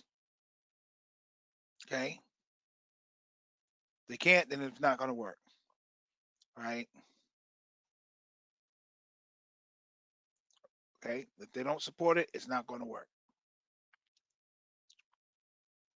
Okay. That's what I want you to know. If it don't support it, it's not going to work. Okay. All right. Finding the balance. Low power devices, low latency, high resiliency. All right. So what is all this is telling you is what it wants you to know is which ones use low, which ones use low latency and high resiliency. Low power devices are your mobile devices, portable system, small symmetric key size, use elliptical curve, asymmetric encryption, low latency, fast consumption time, symmetric encryption, smaller key size, and high resiliency is larger key sizes, encryption algorithms, quality, hashing, provide data integrity. So low power devices are your, like your phones and stuff. All right. Low latency means that you're talking about system. When you have low latency, what does that mean? You have no lag, right? You have no. Okay, you're on the internet and you're trying to download a movie. And when it's not going as fast or it pauses or whatever, you got latency, right? But that's high. But when it's low latency, that means it's going to be better because it's not going to stop as much or it's not going to be as slow. Then you have high resiliency, which is larger key sizes, encryption, hashing provides data integrity. Remember I told you the integrity, right? What this slide is really telling you to find balance in whatever you're doing. All right. Will you see this? No, you won't see this. That's information that you should know. Information that's why I'm not going to stay on it long. Okay. Now, use cases. Stuff that you're already using. All right. Now, I told you that you're going to see confidentiality, integrity, authentication. I'm not going to go over this too much because we already talked about it. Just know all of these, which we've already talked about them already. Okay. Like I said, some slides have redundancy in them, but this is what we've already talked about. and you just need to know what confidentiality is, which integrity, obfuscation. Now, when you look at this though, modern obfuscation, modern malware, the armor plated polymorphic malware that changes code, modern malware. It doesn't do the same as the other ones do. It's different. It's harder to find. Okay, you know about authentication. You know about integrity and confidentiality. Okay, like I said, you'll see them again. Right. You also have non-repudiation, our favorite friend. You can't say you didn't do it. You cannot say you didn't do it. Then you see resource and security constraints, an ongoing battle, browser support versus supported encryption, VPN software support versus supported algorithms. Okay. Um, this bottom one you probably won't see, but the non-repudiation and the rest of them, you definitely will see.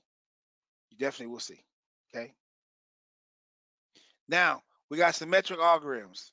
All right. Now we're gonna start getting into the ones that fall under this symmetric algorithms, and this is what the definition of it is. I'll let you read it.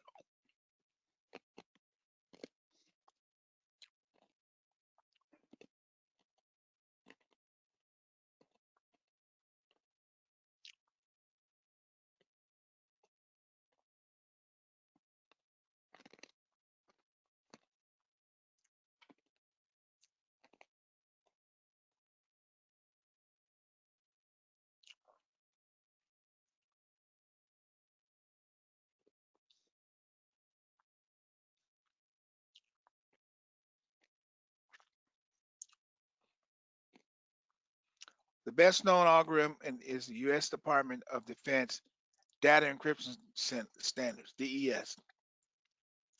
Data Encryption Standards. Data Encryption Standards. Okay? DES. Data Encryption Standards. Symmetric algorithms. All right? So now we're talking about symmetric algorithms. Logarithms, I can't say the word that good, but that's what we're talking about. Okay? And DES. Now what I want you to look at this is you have different kind of encryption that comes under DES, and we're going to talk about them. Okay, different data encryption standards under DES. All right, AES, Advanced Encryption Standards. Okay, so you have AES, Advanced Encryption Standards, DES, 3 DES, RC4, Blowfish, and Twofish. I know kind of crazy names, but so you have Advanced Encryption Standards, you have DES, 3 DES. So you have DES and 3 DES. Which one is better? DES or 3 DES? Which one? Which one would be better? Well, 3 DES because it's triple. Common sense, okay? I didn't want to beat that up. All right. So you have AES, Advanced Encryption Standards, and then you have DES, 3 DES, RC4, and Blowfish and Twofish. All right, here is AES encryption. This is information, like historical information, but really what you want to do is look at the bottom where it says AES uses in WPA2 powerful wireless encryption, 128-bit block cipher, 128, 192, and 256. You'll see a question on here that says AES, which one of these does not fit with AES? Which one of the ciphers? You might see something that says 128, 192, 256, and 850, something out of, so you know that it doesn't work that way. Okay. All right. This is information of the history. You're not gonna know the history. You don't not have to know the history. I just wanted to know how it came up, where this stuff came from. Okay. Now you have DES. You got data encryption standards, DES and triple DES. Again, this is information on the right hand side to tell you where it came from, when it was developed. Okay. But you see DES, 64-bit 64-bit block cipher. You remember what we said about block cipher? Block cipher is all a block at a time. You got 56-bit key, very small in modern terms. So that's really, really small, okay? Really, really small. That's why they came up with 3 DES, and they came up with 3 DES, okay? But again, you don't have to know about it when it was developed. Just know that 64-bit blocker cipher, 56-bit key, which is very small, all right? Here is 3 DES. Here's 3 DES, okay?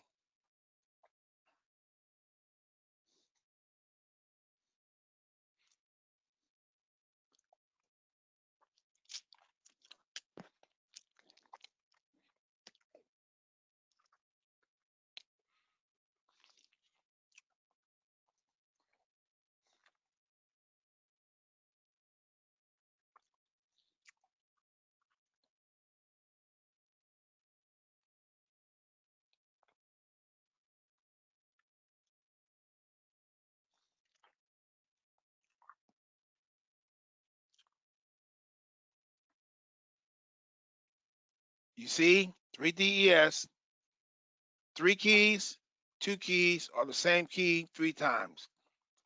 3 separate keys is the strongest encryption. 2 separate keys is depreciated, and a single key isn't allowed. Okay? Superseded by AES. 3 DES is not as strong as AES. You saw that, right? AES, AES had 128, 192, and 256. DES has 64-bit cipher and 56, very small compared to AES. So if you see something that says which is better, 3DES or AES, you know AES is better.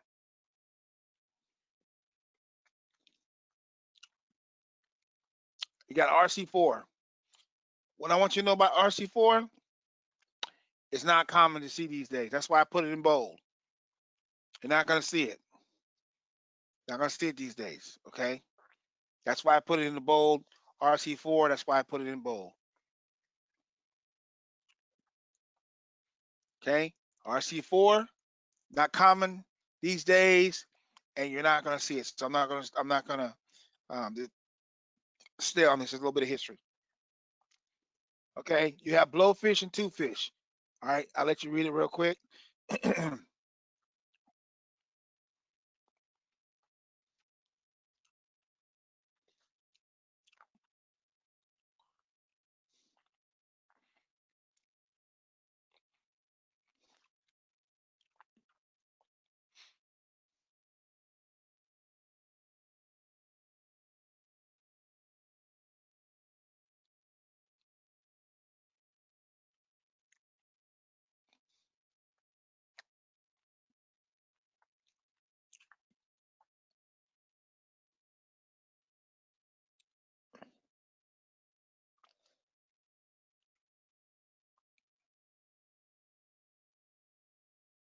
So you see, twofish replaced blowfish. Okay? Twofish replaced blowfish. Designed in 1993, 64-bit block cipher. But again, this is just history for you. You don't really have to. Now, blowfish and twofish, you probably need to know the difference between them, and of course, which one replaced the other one. Which you know, twofish replaced blowfish. Okay. All right. Okay. Here's the block cipher modes. All right. Block cipher mode of operation. What I was telling you about, what you already know. They do it in blocks. And the key to block cipher is the block size. The block size is a fixed size. The block size is a fixed size.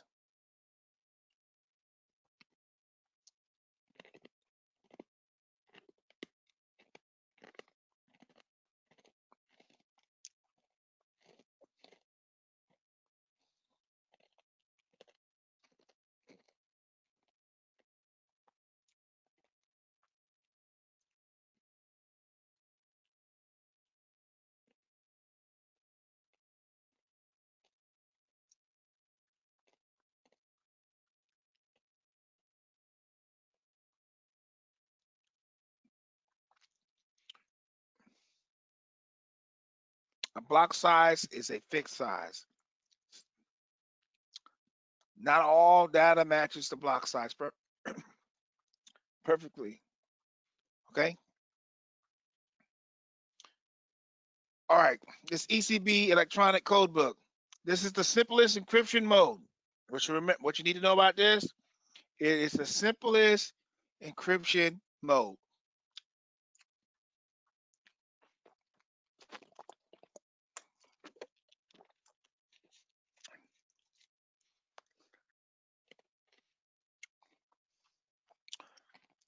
ECB is the simplest encryption code, and each block is encrypted with the same key. ECB encryption electronic code book is the simplest encryption, and each block is encrypted with the same key. Okay. ECB, all right. This one, ECB electronic code book, is the simplest encryption mode. It's the simplest encryption mode. Okay. It's the simplest encryption mode. Simplest encryption mode. ECB, electronic code book. Okay. It's the simplest. All right. Here's the CBC, the cipher blockchaining. Popular mode of operation, relatively easy to implement. Each plain text block is XO read, and we'll talk about this XO read later as we progress down in here in this chapter. Okay, so don't get too hung up on it, but I'll show it to you. Matter of fact, I'll show it to you in a few minutes. All right, so I'm gonna go to the next one, and I'll show you the XO read later. All right, here's the CTR counter. Block cipher mode acts like a stream cipher. Encrypts successively values of a counter. Now, with this one, what I want you to know is, now you remember with the block cipher mode does things in chunks, right? But in this case, it says the block cipher mode acts like a stream cipher, and you know a stream cipher does what? One at a time. Block does a block, and then stream does one at a time. Okay, but in this instance, a CTR counter does a block cipher acts like a stream cipher. Okay, so that's why I said you have to know the difference between these terms, because you'll get them mixed up if you don't know them. All right, so in this case, a CDR counter block mode acts like a stream cipher. Okay, all right, you have the GCM. All right, now this kind of stuff right here is information that just want you to take a look at it. Okay.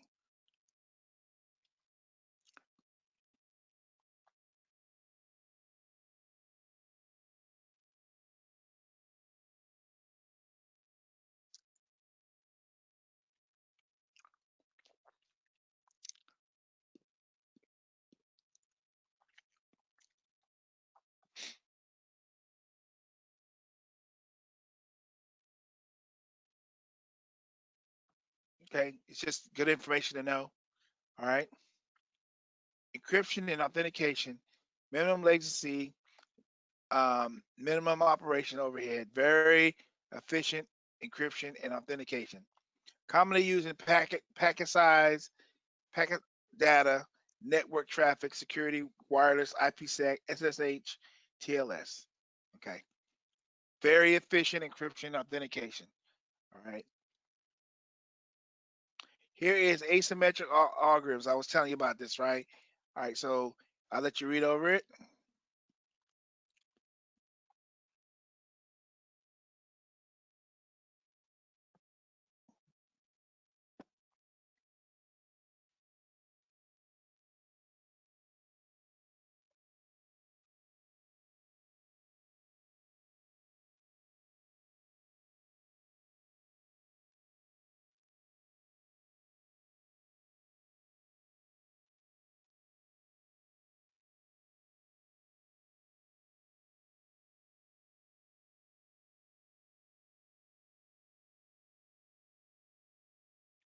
Okay.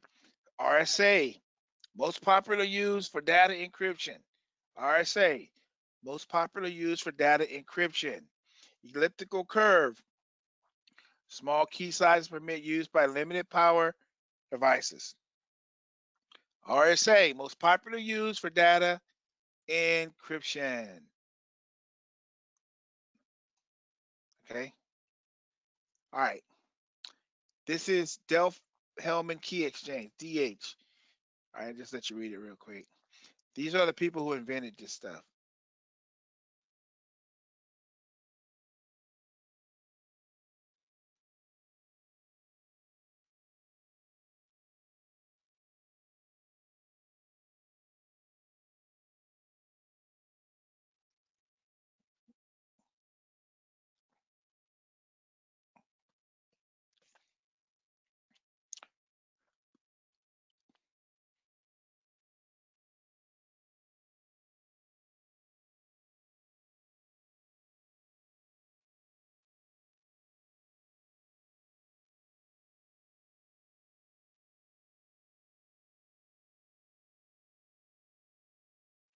Okay. This just information that's that you know who and what it is, what DH does. Okay. All right. Now we got RSA. Well, we just talked about RSA. It's asymmetric cryptograph algorithm. Asymmetric actually means that it works on two different keys. What do we say about asymmetric, anyways? What did we say? We said what? The difference between symmetric and asymmetric is what? Asymmetric has two, and symmetric has one. All right. Two and one, two and one. Okay. Everybody got it? RSA is a asymmetric. So what you want to know about this RSA is it works along with asymmetric cryptography, which uses two keys instead of one. Two keys instead of one key. Two keys instead of one key. Okay? Two keys, RSA uses two keys instead of one key. All right? Here's the DSA. Digital signature.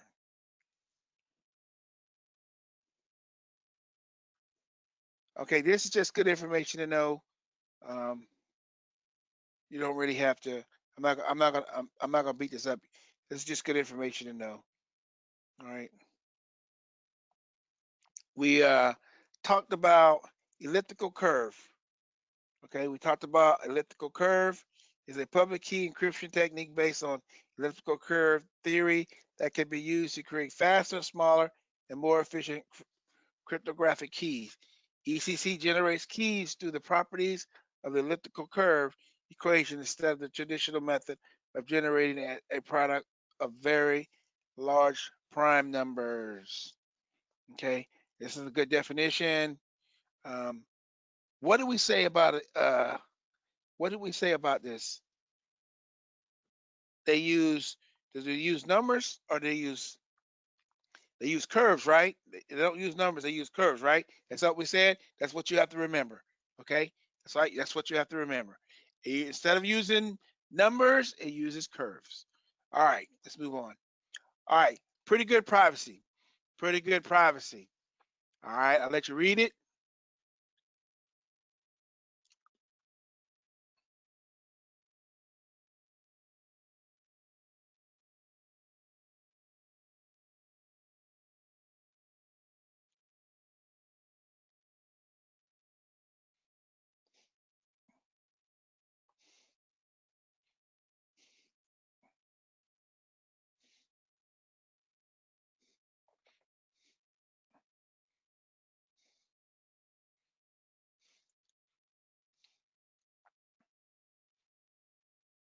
You need to know what PGP is. PGP.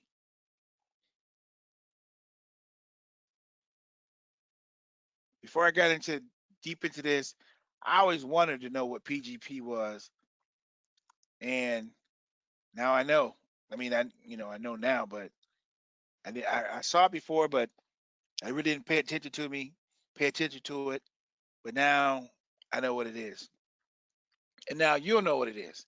So know what PGP, pretty good privacy, is PGP. Okay, PGP. All right. Okay, PGP. Okay, pretty good privacy. Pretty good privacy.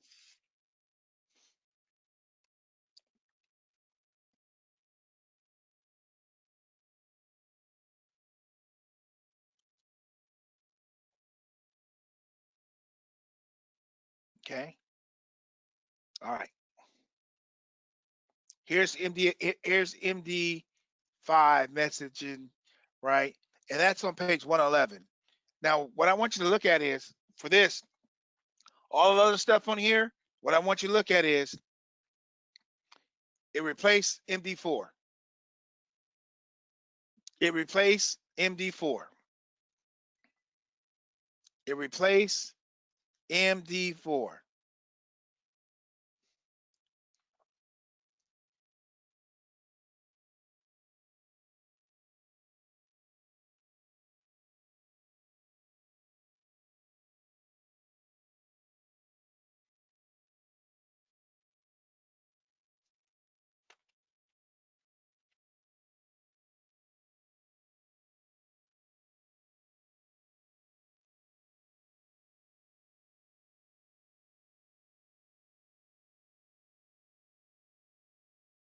Okay, so I want to read you something. It was designed to replace MD4, but if you, in your book, right, which I but in your book, it says the most well-known of these algorithms is MD5, a revised of MD4. MD5 was designed to address MD4 weaknesses. Like MD4, the length of a message is padded to 512 bits in length. The hash algorithm then uses 4 variables, 32-bit in each, in a round-robin fashion, creates a variable that is compressed and generates a digest. Serious weaknesses have been identified in MD5 and is no longer considered suitable for use. So MD5 was supposed to place MD4, right, which it did, but then they found out that there were problems with MD5. So now they don't consider it suitable for use. This is according to the book. Okay. All right. So I just wanted you to know that MD5 did replace MD4, but at the same time, when it was replaced, they found out that MD5 had a lot of problems, so it's not suitable for use anymore. Okay. I just want you to know that. And that's on page 111. It starts on 111 at the bottom and goes over to 112 on the first paragraph. Okay. All right. So it was MD5 was to replace MD4, but they found out that MD5 had some problems. Okay. All right. Now we got secure hash algorithms. SHA, SHA1, SHA2. So what I want you to know about this one is SHA1 is retired. Okay. SHA2 is preferred, but SHA1 is retired now. Okay. SHA1 is retired. Okay. I just gave you some history about it, but it's SHA1. If you get a question about SHA1 and SHA2, you know that SHA2 is better. All right. And that it's retired by most government agencies. Now, is it totally retired? I'm not sure, but it's supposed to be retiring. Okay. All right. So SHA-1, SHA-2, okay, so, all right. All right, you have hash-based messaging authentication codes. These are tools for calculating messages, authentication codes using a cryptographic hash function coupled with a secret key. You can use an HMAC to verify both integrity and authenticity of a message. So we already know what integrity is. We know authenticity means that it's going to make sure it is what it say it is. And integrity is going to prove that nobody tampered with it. Okay. All right. So with this H-based message, HMAC, you want to know about this is it's a tools calculating messages. Authentication codes using cryptographic hash function coupled with, so it's a hash and it's coupled with the secret key. That's what you want to know. Right. And it's also in your book on page 112.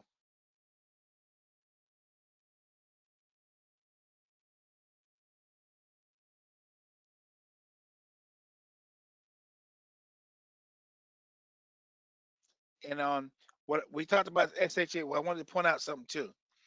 In 2015, after 8 years of competition between 51 original entries, SHA-3 was announced as a new standard. One of the designs of the goal with SH3 was for it to be similar to previous hash algorithms to prevent threat actions from building upon any previous work or compromising. Because SHA-3 is relatively compact, it may be suitable for some low power devices. Just wanted to let you know. Yeah, we talked about SHA-1, SHA-2, but they do have SHA-3. Okay. All right. This is also on page 112 of your book. All right. I'll let you read it.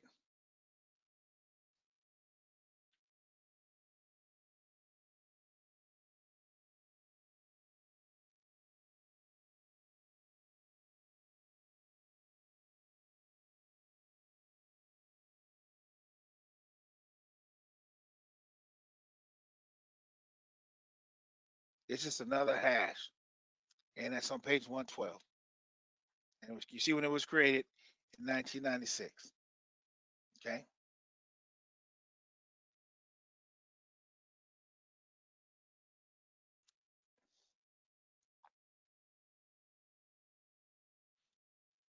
Okay. Now, if you go to page 113 and you look at the table and on 3.3 and you see it has hash MD2, MD4, MD5, and then 160 SHA1, 256, 512, 512. Now, if you look at on page 303, I mean, table 3-3, what do you notice about as you go down the chart? What do you notice about them? Do you notice anything different about as you go down from MD2 to SHA3 512? What do you notice on the right hand side? Are they getting longer? Getting longer.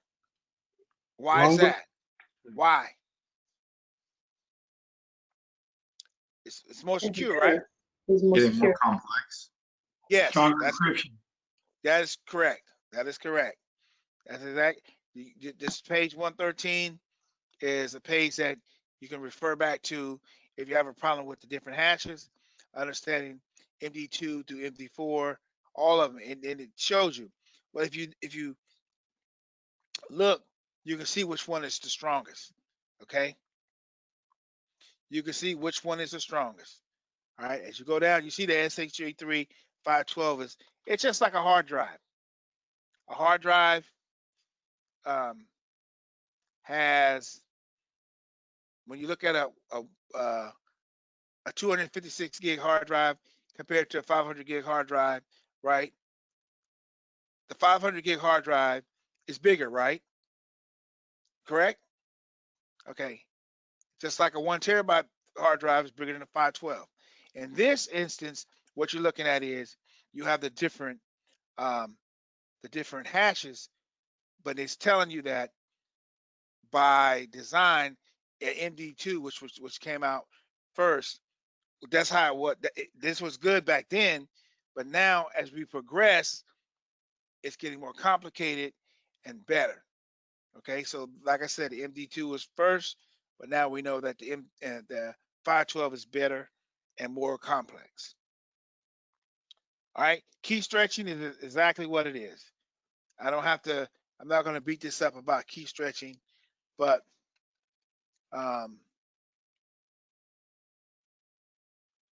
when you think about key stretching, what are we talking about?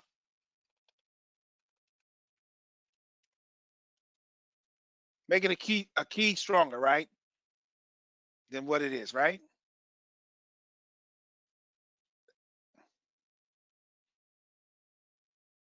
Stretching techniques are used to make possibly a weak key, typically a password or a passphrase, more secure against a brute force attack, increasing the resources, time, and possibly space it takes to test each possible key.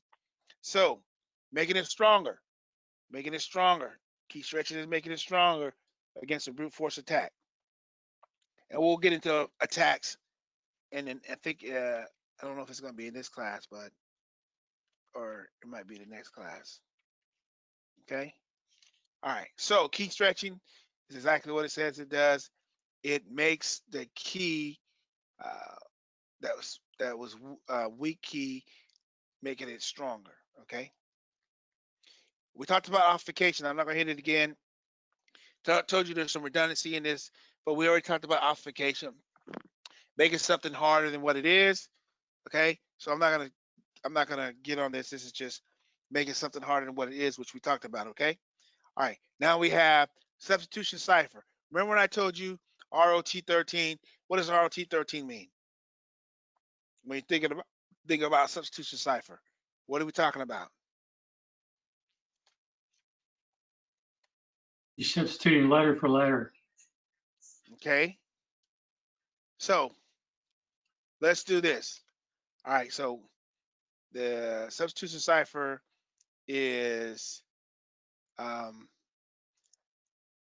just like he said, but I'm gonna show you a better way to. All right. Remember I showed you rotate by 13, right? We're going to try this. Okay, so your substitution cipher, you're going to rotate by 13. All right. Now, you spell your name or use a name, and then you rotate the letter by 13. So if you start out, for this example, you start out with substitute one letter with another. You got URYYB is actually hello. Everybody understand how they got that? If you rotate U by 13 letters, what letter comes up? Can anybody tell me? This dude only just rotated 13 by 13. Each letter you rotate by 13. So if you start out with U and you rotate it 13 times, you get what? H. Okay. You rotate R by 13, you get E. You rotate Y by 13, you get L, and 0. You understand how they did that? You rotate by 13. Every letter is rotated 13 times, and that's how you come up with the rotate by 13 key. That's how they do it. Okay. And here's just a diagram of what they use. Okay.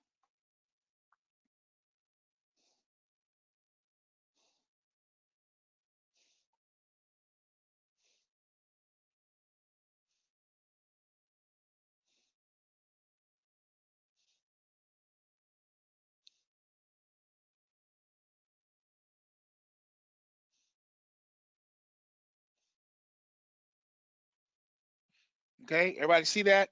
So a substitution cipher, rotate by 13. You rotate every letter by 13. And that's how you come up with that. How you come up with from URYYB to hello. That's how you figure it out. Okay. All right.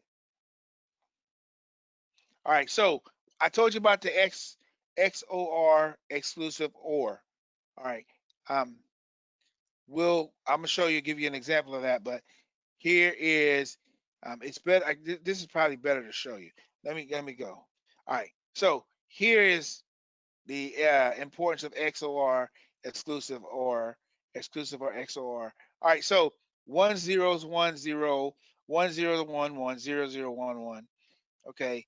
And you're gonna use the X or O. Like if you have 1 in a 1 1 0, then when you put them together, 1 0, what does it come out to be? You see what I'm saying? You're going to put them together. You got 1 0 1 1 0 0 1 1. You got 0 1 0 1 0 1 0 1. So the first one is 1 over 0. So you come out with a 1. Then you have, let me show you to you. It's better to show it. Here it is right here.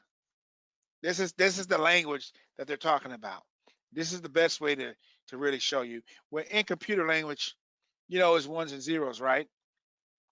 So this is how you come up with the answer. You know, when you have plain text to the secret, then the ciphertext. This is how it happens. You have 0 0 1 1 0 1 0 1. Okay.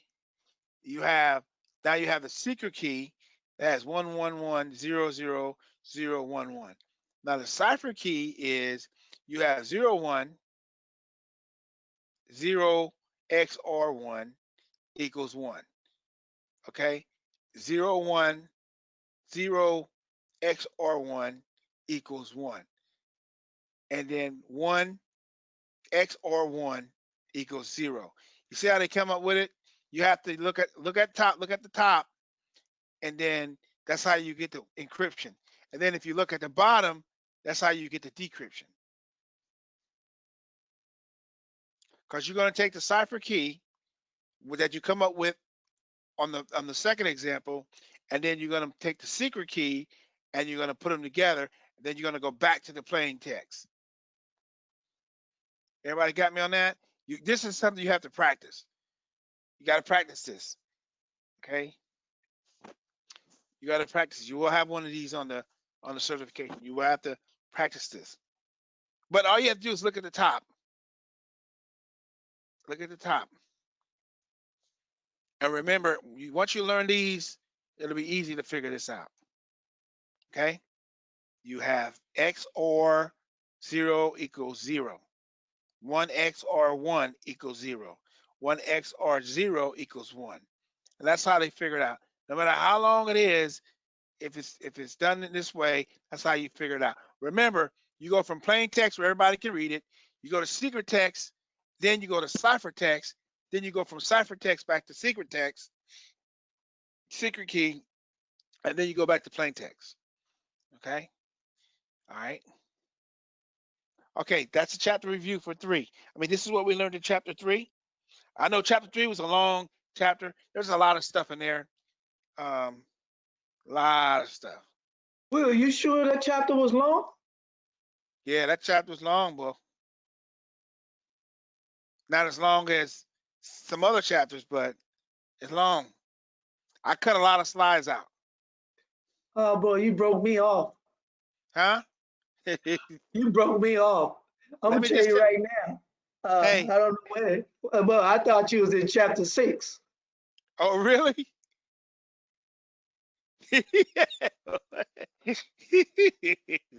No, man, we still in chapter 3. Chapter 3 is a long chapter. It's a lot of stuff. Okay. Originally, for me to teach this class, for just chapter 3 alone, I had 150 slides because there's a lot of material. I cut it down because the more I've been teaching this, the more I understand that you're not going to have 150. You're not going to have enough time. Okay, you're just not going to have enough time. And my thing is, let's get to the point and move on. Now, again, with that being said, when you get out of class, You still have to spend some time with this stuff because, like I said, remember, diffusion is confusion. Kind of weird, huh? But again, once you know the objectives, you won't have any problem. We're all going to be successful when we get ready to take this certification. All right. You have to spend some time with this stuff because it is a lot of stuff. But again, once you know the objectives, you're not going to have a problem passing. You're going to do good. Hey, let me ask you this: who is going to CEH after this? I know one person already took it. Who else is going? Is anybody else going to try CEH? Go to the next level, or are you guys going to stop here? I'd like to, but I'm a little bit worried about going back on campus right now.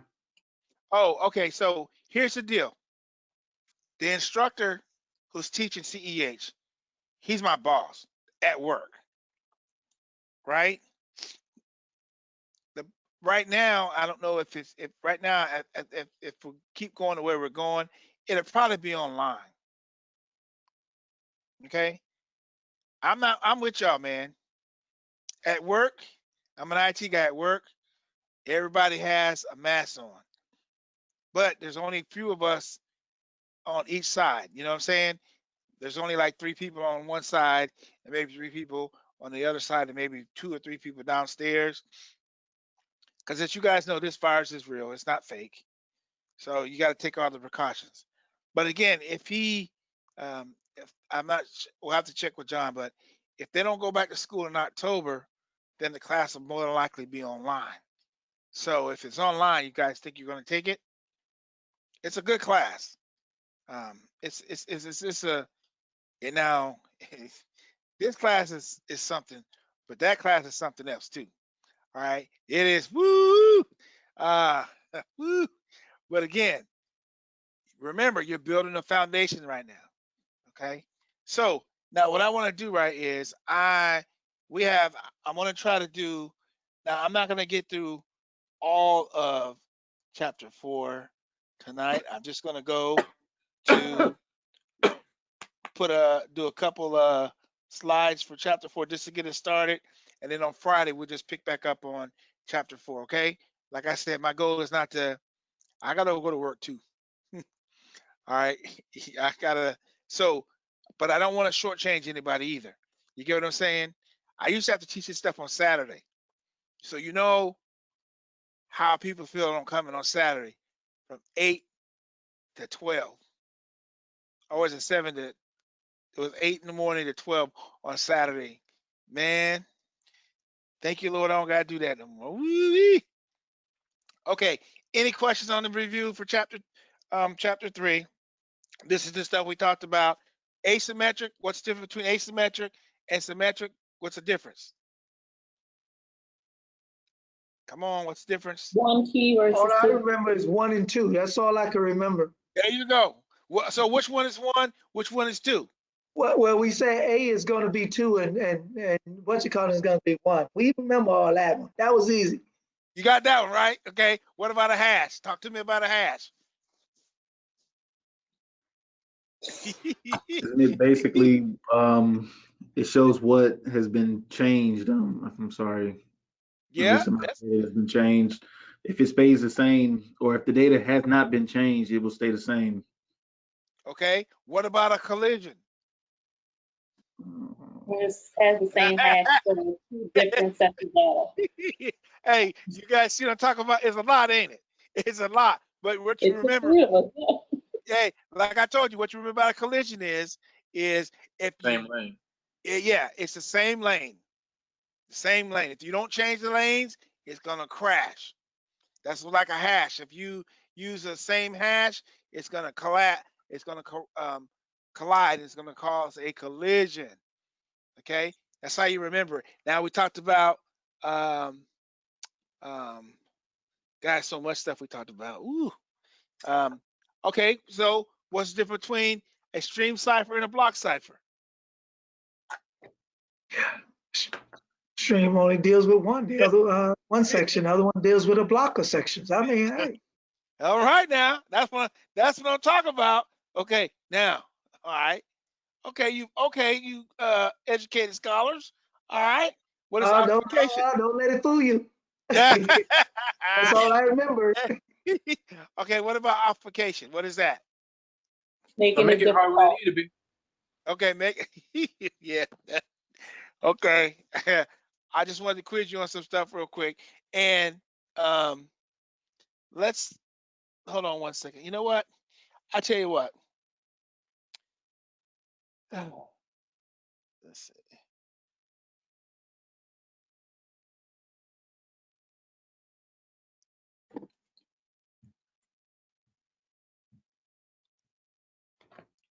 I'm gonna tell you what. We're gonna stop right here. All right. We're gonna stop at chapter 3, and then tomorrow I will start at chapter 4 and chapter 5.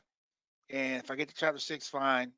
But I know what I have to teach. I know how to get through this. Now, what I want you guys to do is remember, even though we didn't do chapter 4, I still want you guys to answer the questions on chapter 3 and chapter 4, okay? Still answer the question on chapter 3 and chapter 4. Those of you who are going to go into the mind tap, I don't know if you're going to do it today or whenever you're going to do it. I will periodically, or just let me know. I'll periodically check it and make sure that you guys are doing the homework assignments. But again, like I said, only requirement is just enough information that I know you know what you're talking about. Nobody has time to write research papers, okay? They just write a couple of things in there. Like if they ask you what malware is, then you can tell them what malware is, or different types of malware. Just put something in there that shows that you understand the material. Also, too, those those index cards, those index cards that are in there, those are the same terms that we're going to go over. It's the exact same. They just put it on flashcards, and you can cut them out, and you can, as you study them, you can look at them, and it's doing is reinforcing what I'm teaching in class. Everybody got that? Everybody good with that? Everything that I'm teaching in class, the mind tap might be a little bit different, but you come to the same conclusion about the same stuff. Some stuff might be clearer than others, but this chapter 3 stuff that we just talked about, it is a lot of stuff. It is a lot of stuff.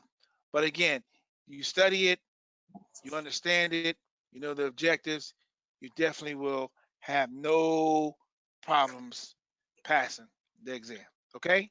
So, with that being said, um, anybody have any questions? Anything? Nothing? How's your brain feeling?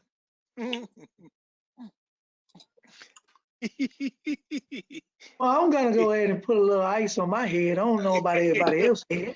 I'm with you. I see. I see the you somebody shaking their head like, oh, let me tell you what. Let me tell you what. This is why I tell everybody when it comes to this class is once you understand this stuff, when you get to the next level, all of it's going to tie in. Security Plus is one of those certifications that you cannot take it lightly, but you can pass it. You just got to study. My job is to make sure that I get you the current information, and I will definitely get you the current information. Again, on tomorrow, I'm going to show you some of those questions that I was telling you about. Some of the questions that deals with um, um, simulations. I'm gonna pull them up on the screen. I'm gonna share my screen. I'm gonna show them to you what to look at. All right. Also, on the weekend when you guys go home on Friday, you're definitely gonna have a take-home test. So just be ready for it. All right. Open book. So you gotta find the answers, and then when you come back, we'll go over it. But it's actually a study guide for you. Okay. You got me? Everything I'm giving you is to help you be successful on this exam. Okay?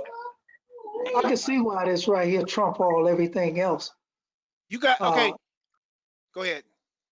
because I was just looking at the stuff that it pertains. It's like, it makes the other side. No wonder they ain't got the 2 labs.